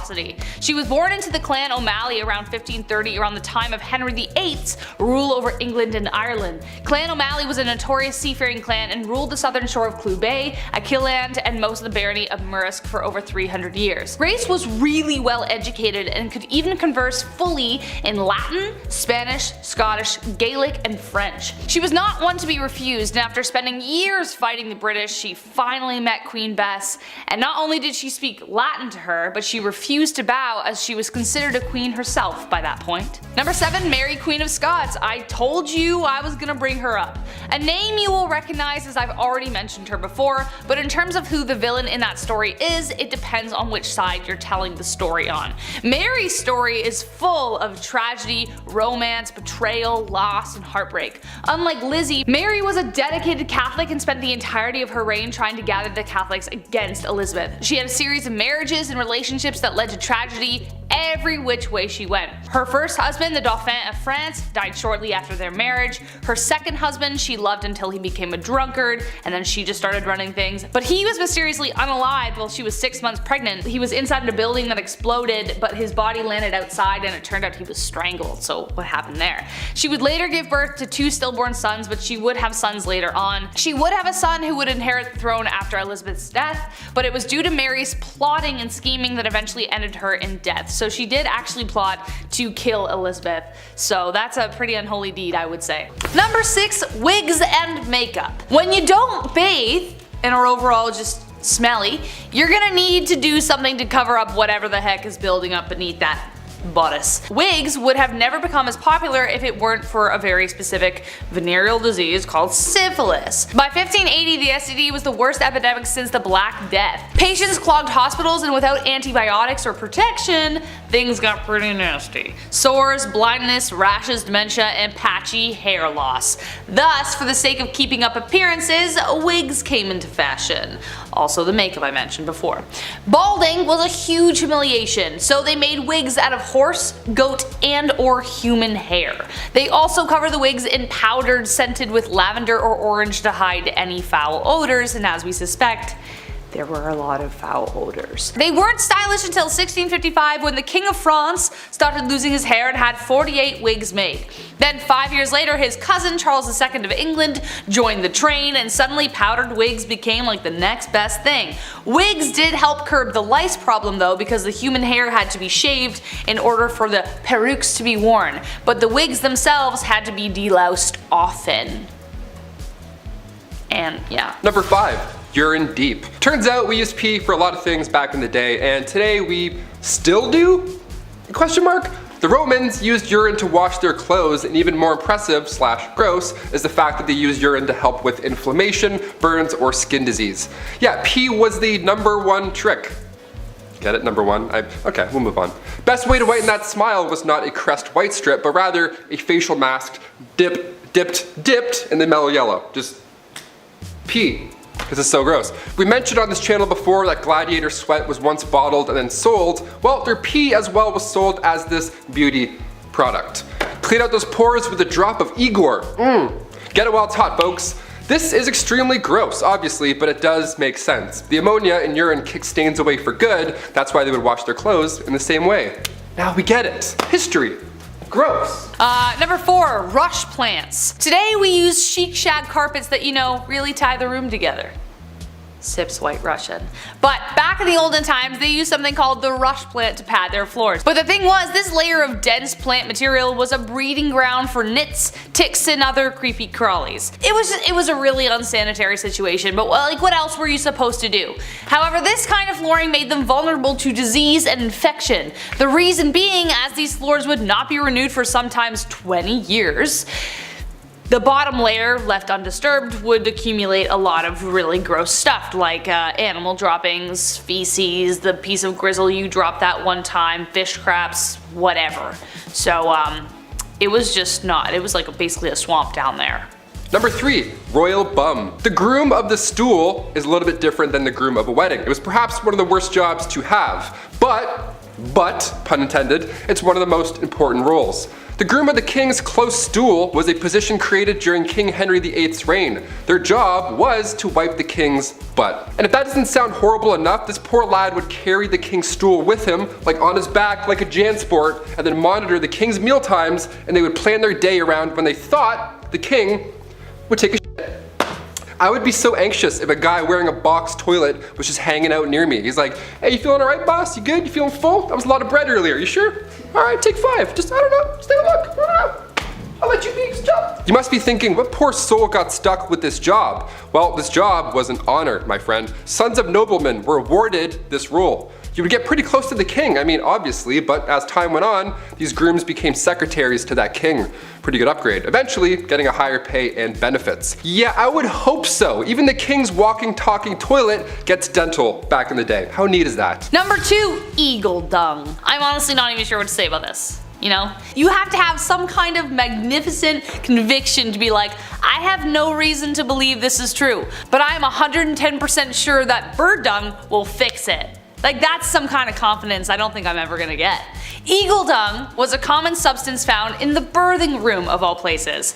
It was often rubbed in to alleviate the pain, most often accompanied by rose water, because who wants to smell that while they're bringing life to the world? No one, obviously. Obviously that didn't work, and the bacteria from the stuff probably didn't help their recovery either. They also used to place amulets and charms on the stomach to speed contractions and put coriander on the thighs. Coriander was believed to attract the baby out of the womb. A risky move considering people either love or hate coriander. There's no in between. It either tastes like soap or it's the best thing you've ever had. If the delivery was proving difficult, they would open cupboard doors, untie hair, and perform other metaphors to help the mother deliver easier. But it's the eagle dung that really gets me here, folks. I have no excuse for them. Number 1, the dirty dead. What feels like a never-ending maze, the catacombs under Paris stretch for hundreds of miles. They're a big tourist attraction obviously today. Horror movies have been made about these catacombs, just these walls of skulls, but where did they come from? Why were they put there? Also, how bad was that smell? See, originally the tunnels were built for Paris stone mines, but near the end of the 18th century its purpose started to shift. Cemeteries were starting to pile up, and I mean that in a literal sense, disgusting. There was nowhere to put all these bodies, and everybody else started to get sick because of them, because they were breathing in, dad corpse hot dog breath. They didn't quite know how to handle the dead in a clean way, so they just wanted these bodies out of sight and out of mind. So all these dead bodies that were laying in alleys or on the side of the road, they were gathered and then tossed under the city in these tunnels. These tunnels have been there for centuries before them, so you might as well put them to good use. And by good use, I mean let's just stack skulls in an orderly fashion and terrorize civilians for centuries to come. Beautiful. Starting off with some geography, we got Lake Nyos.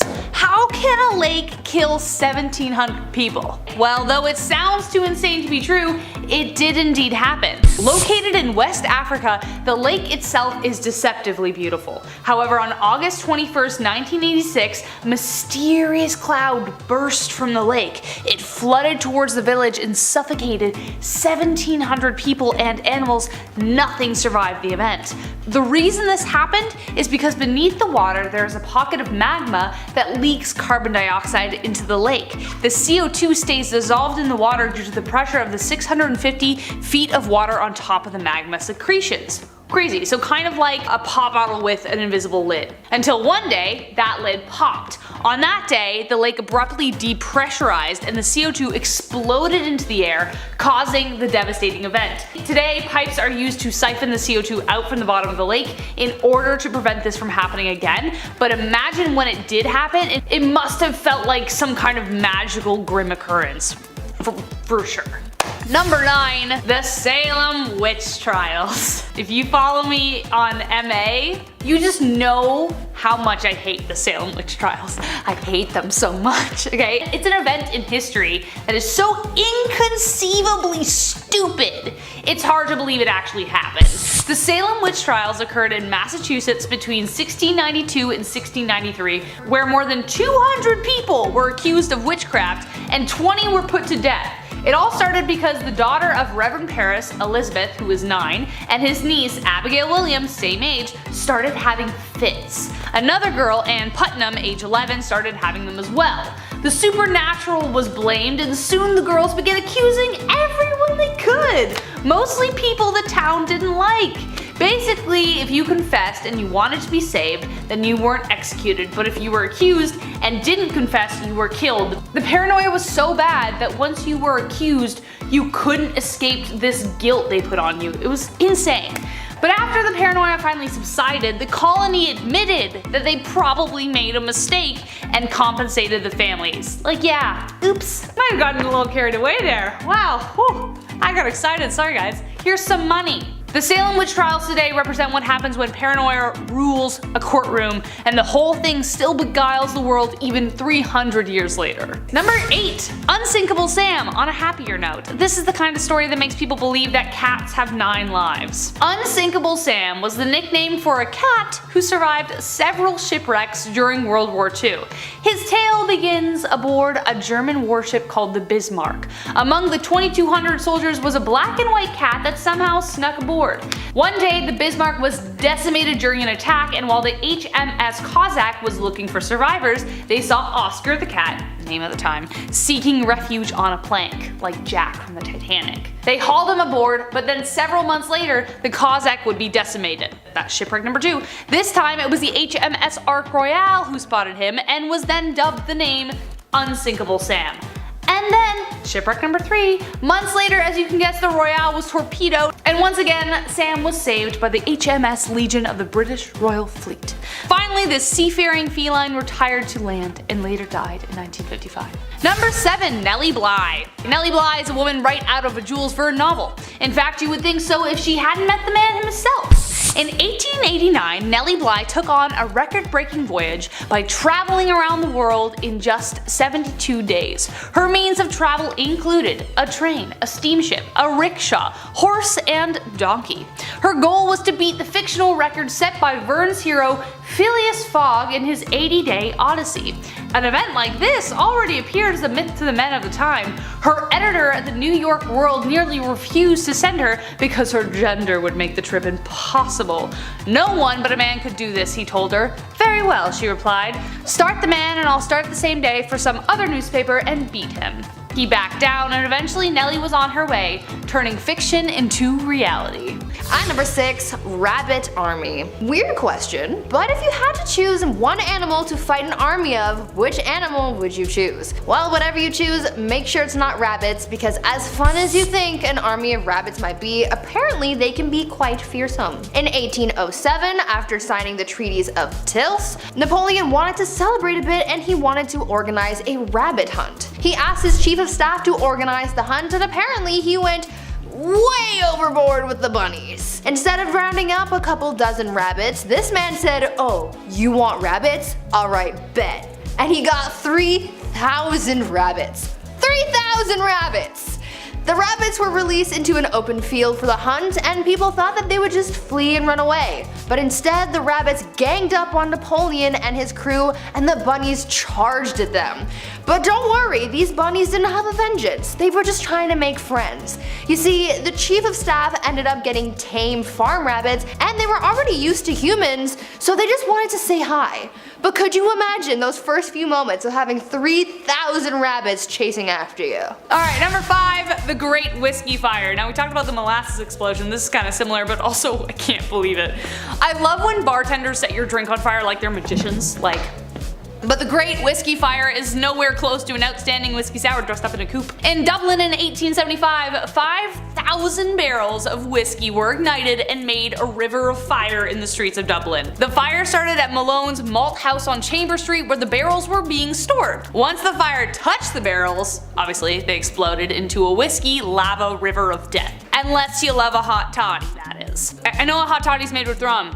You could also use whiskey. Anyways, all you could basically do was run. It was like, it set fire to everything it touched. Water, sand, gravel were all useless against it, so Captain James Robert Ingram, the head of the fire brigade, suggested horse manure, and miraculously that worked, but imagine the smell. It was the most destructive fire in the history of Dublin, and 13 people died. As terrifying as this sounds, no one died from burns or suffocation from smoke inhalation. As the city was succumbing to the fire, crowds gathered around the pool of whiskey with pots, pans, hats, and boots to collect some for themselves. The people that did die died because they got alcohol poisoning from drinking the contaminated whiskey from the street. I shouldn't laugh at that, I'm sorry. You can't make this stuff up. It's one of the reasons Irish and whiskey go hand in hand.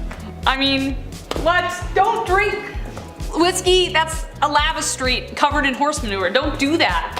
At number 4, blue eyes. The 1986 Chernobyl disaster is one of, if not the worst, nuclear disaster in history. The explosion was caused by a flawed reactor that was being operated on by inexperienced workers. The initial disaster took the lives of 31 people, and almost 500,000 people were evacuated from the area. So many lives were affected by the disaster and the intense nuclear radiation. The firefighters who battled the fires from the explosion were some of the most affected by the radiation, and it's almost unbelievable what happened to their physical appearances because of the exposure. According to records, their skin started peeling off and their eyes turned bright blue. One of the Chernobyl firefighters who was affected by the nuclear radiation had his eyes go from dark brown to light blue. He was so heavily affected by the radiation that when he was buried, he was put into a coffin sealed with zinc to counteract the radiation. Alright, this one's super cute and you might die, so get ready. Number 3, Sergeant Stubby. I already know this movie is gonna make me cry. Dogs, man. If dogs are in movies, I'm done. We really don't deserve dogs, okay? We don't. Sergeant Stubby was actually a real heroic doggo. While training for combat in 1917, Private Robert Conroy found a little brindle puppy with a short tail. He named him Stubby, and little did he know that he would become a decorated war hero. Stubby became their mascot for the 26th Yankee Division 102 Infantry. He learned bugle calls, the drills, and even like a little doggy salute. He would lift his right paw and just salute his head, and was the only animal allowed at camp. Conroy snuck him aboard the SS Minnesota, and the crew was won over by him, obviously because he was so cute. How could you not? They brought him to the front lines, and Stubby saved life after life. He woke soldiers during a gas attack, he rescued fallen soldiers on the battlefield by following the sound of English calls. He could distinguish the languages, even captured an enemy spy. After this incident, he was promoted to Sergeant Stubby. Because how can you not? He captured an enemy spy, he did his job. Sergeant Stubby served and survived 17 battles, staying with Conroy even until after the war. He finally passed away in 1926, his service complete. Alright, at number 2, Huberta the Hippo. You've probably never heard of Huberta the Hippo, South Africa's most famous hippo, so I'm going to tell you about her and what made her so extraordinary. In 1928, Huberta the Hippo walked 1,600 kilometers or 1,000 miles, traveling from her home in the St. Lucia estuary to East London. Huberta became quite the celebrity on her journey as she drew in large crowds of people wanting to see her and give her food. Along her journey, she even stopped at a country club a theater, and even the beach. After failing to capture Huberta, she was officially declared royal game, meaning no one could harm her. Sadly, however, just a month after arriving in East London, she was shot by a couple of farmers. People were so upset that these farmers harmed Huberta that they demanded their arrest. The farmers were arrested and fined £25, which was a lot back then because it was the Great Depression. Huberta's body was given to a taxidermist in London, and in 1932, Huberta's body was sent back to South Africa, where thousands of people gathered to welcome her home. Number 1, last but not least, Ching Shi. I love Pirates of the Caribbean. It's my jam. Pirate! Yee. Before I knew how bad pirates would actually smell in real life, Jack Sparrow. Loved him, but really couldn't get like 6 feet next to him. He would have smelled so bad. But a movie series seriously needs to be made about Ching Shi. Her story is incredible. She became known as the terror of South China due to her massive fleet of over 50 to 70,000 pirates. She started out working as a woman of the night until one night she met Cheng Yi, the pirate captain who ruled over the Red Flag fleet. The captain proposed to her and she said yes under the condition that they would share the power of the fleet and the plunder. Together, they launched a fleet of over 1,800 ships. They were highly organized, ruthless, and disciplined. Sadly, 6 years into their marriage, her husband died, leaving Ching Shi alone to rule. She ran a tight ship, handing out fierce punishments to all those who disobeyed her orders. She was strict with her prisoners, keeping her men in check. Should any woman be taken in, should they take a wife, fine, but they had to remain faithful. If they didn't, well, dead. If they took a woman against her will, dead. Any who deserted would be hunted down and tortured, then killed. The Red Fleet eventually felt like a floating country, even routinely taxing villages. The Chinese government eventually realized they couldn't defeat her. They were so scared, so instead of going to battle, they made a bargain. A bargain that allowed her to retire to wherever she liked with all of her riches and her new bow. So, it's good to be a pirate queen. Number 10, spitting. 2 words. Chewing tobacco. I am not the only one, I know it, who made this face while watching Western movies and some grimy guy just like spits into a bucket like pooh, some like brownie green slime. In saloons in the old Wild West, spitting became so common that it had to be outlawed at one point. Men would spit tobacco onto the floor with spittoons and cuspidors lined the bar. Most of the time, they missed. The job of cleaning them often fell to junior shop assistants, which was a worse job than cleaning a fast food chain bathroom. They essentially became little cesspools of disease, and people got really worried eventually because, no duh, they're spitting all their stuff everywhere. Following the devastating flu epidemic of 1918, plus the constant fear of TB, anti-spitting campaigns were undertaken and it was outlawed. Number 9, shine bright like a diamond. If somebody told you that your face was glowing back in the late 30s, that would be the highest of all compliments. You'd be like, oh my god, thank you. I am not a vampire, but thank you. Thoradia was a beauty product company that made radioactive creams, radioactive powders, radioactive lipsticks, anything to get your glam on, all for the price of radioactive products. It didn't end well. This is insane to me. They took pride in using thorium and radium lead to tone facial tissues and remove wrinkles and all that jazz. And the product was doing so well that it circulated in Italy, Portugal, Romania, Egypt, Belgium, and France. Worldwide. It wasn't until 1937 until the French government caught on to these little pesky side effects, some would call. So the radium would literally make your skin glow a bit. That was the pull. That was like the, no way, really? Debit. And alongside the glow, also you were having insane side effects that would ruin the rest of your life. Maybe that's Paul Rudd's secret. If his jaw starts to fall off, we'll know something's up perhaps. Number 8, the humors. Nope, this is not a joke.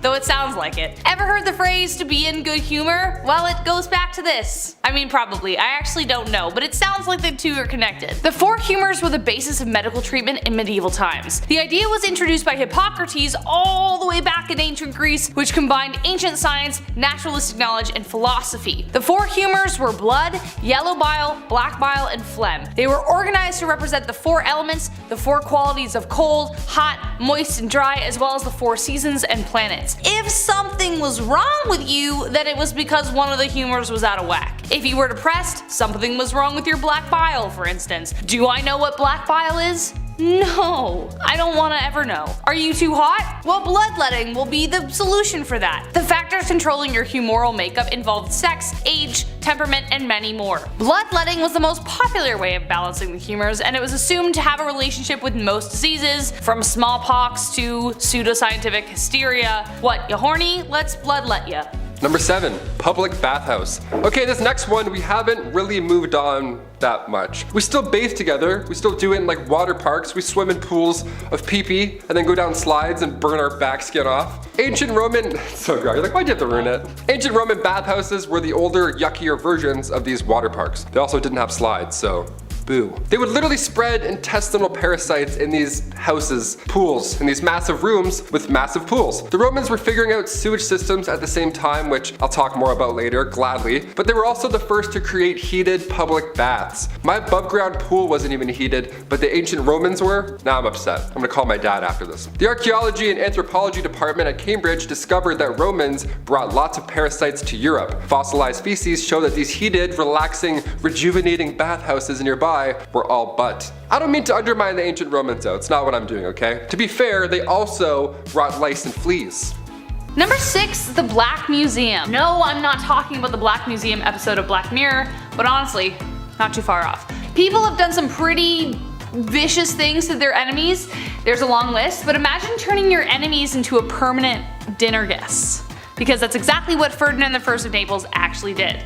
Though everyone thought he was going to be a great king, he actually ended up being pretty psychotic. He would invite his enemies over for dinner, and while they gorged on pheasant, he would take them out, either the old-fashioned way, or literally throw them out of a window. He would then retrieve and dress the bodies and stage them. He called it his Black Museum and would invite new acquaintances to view it so they would know exactly who they were dealing with, so not to mess with him. What a psycho. Number 5, Sir Adrian Cotton de Walt. Love that name. There are gonna be a couple unbelievable events on this list from World War II, so just a heads up. But truth be told, the war itself is kind of hard to believe. Sir Adrian Cotton de Wart was not only a man who survived the impossible once, but he made a career out of it. He wasn't like your Blackadder general in the back with a pipe. This dude was on the front lines tossing grenades with one arm because he already lost the other. He served in the Boer War, World War I, and World War II. He survived being shot in the face, skull, hip, leg, ankle, and ear. One eye and one arm short, this enthusiastic war hero dove into the bloodshed again and again. He was seen pulling pins out of grenades and throwing them with his one good arm during Battle of the Somme. But even as a 60-year-old man, he was still a beast. His plane got shot down in April 1941, he crashed it into the Mediterranean, survived, swam all the way to shore, then he got captured by Italian soldiers, thrown into a POW camp, then he escaped, eluded capture for 8 days, but unfortunately the lack of Italian looks gave him away. He was released 2 years later and Churchill was such a big fan of him, he made him his rep over in China. He ended up passing away peacefully at age 83. Despite hundreds of close calls with death. Number 4, Simo Heha. This is actually kind of a plug for a short film I'm looking to raise funds for. Check out my Instagram to learn more. But his story is incredible and it's so unbelievable. Simo Heha's story sounds like something straight out of a movie, except it actually happened. A humble Finnish farmer who became the Soviets' nightmare in World War II. He is widely regarded as one of the most accomplished and skilled snipers in history. The Winter War began in Finland in 1939 after Russia decided that it was time to regain some territory. They thought it was going to be easy. But soon they came to fear the man who would be known as the White Death. He was trained as a sniper at a young age, didn't want to take human lives though, so he just became a farmer, but the lives of his countrymen were at stake. The Winter War lasted just over 100 days and within that time, Simo hit as many as 500 men, his personal best being 40 confirmed hits in one day. Some people estimate that it was over 800 people. In March 1940, he was hit in the jaw by a counter sniper, leaving him in a coma for 11 days. But when he awoke, however, the Russians surrendered. That is poetic justice. Number 3, Alexander the Great. How did this guy exist? Was he the son of Zeus? The case is so convincing that even Alexander believed it himself. During the 15 years of his conquest, starting from his first victory when he was 18, Alexander never lost a battle. He was so prolific in battle that his strategies are still studied to this day. Before Alexander entered Egypt, they had been under Persian rule for just over 200 years. Through his incredible prowess and lightning-quick decision-making, Alexander defeated them. Egypt was so happy they even claimed him as their pharaoh. While he was in Egypt, however, Alexander decided to make the long trek to visit the shrine of Zeus Ammon. According to the man himself, he was guided there by ravens, and it even rained during his journey, which was interpreted as a blessing. When he got there, the priest named him a son of Zeus. Now, if that doesn't make this guy sound like a myth, then I don't know what will. Number 2, Boadicea. Boadicea is the Morrigan in my mind. She is Xena, warrior princess. This woman was so ferocious, she was called the scourge of the Roman Empire. Yeah, that's right, this queen took on the Roman Empire. At the time Rome was invading the south of Britain, Queen Boadicea ruled the Iceni tribe of East Anglia, along her husband King Prasutagus. Though her early days remain mostly a mystery, she remains among the canon of heroes who defended the British Isles. She was fearsome to behold, with flaming red hair and a gaze so sharp it could cut glass. She and her husband fought against the Romans until his death, after which the Romans drove straight to take her on. They attacked her daughters publicly, which, like Mother Bear, not a good idea, after which she toured in a chariot rallying the people in rebellion. She sacked 3 Roman cities and took no prisoners. She annihilated the 9th Legion when she took out their entire relief force. Sadly though, Boadicea fell after a vicious battle, but her name echoes in the halls of heroes. And last but not least, Richard, Saladin, and the Third Crusade. Just the Crusades in general are just unbelievable.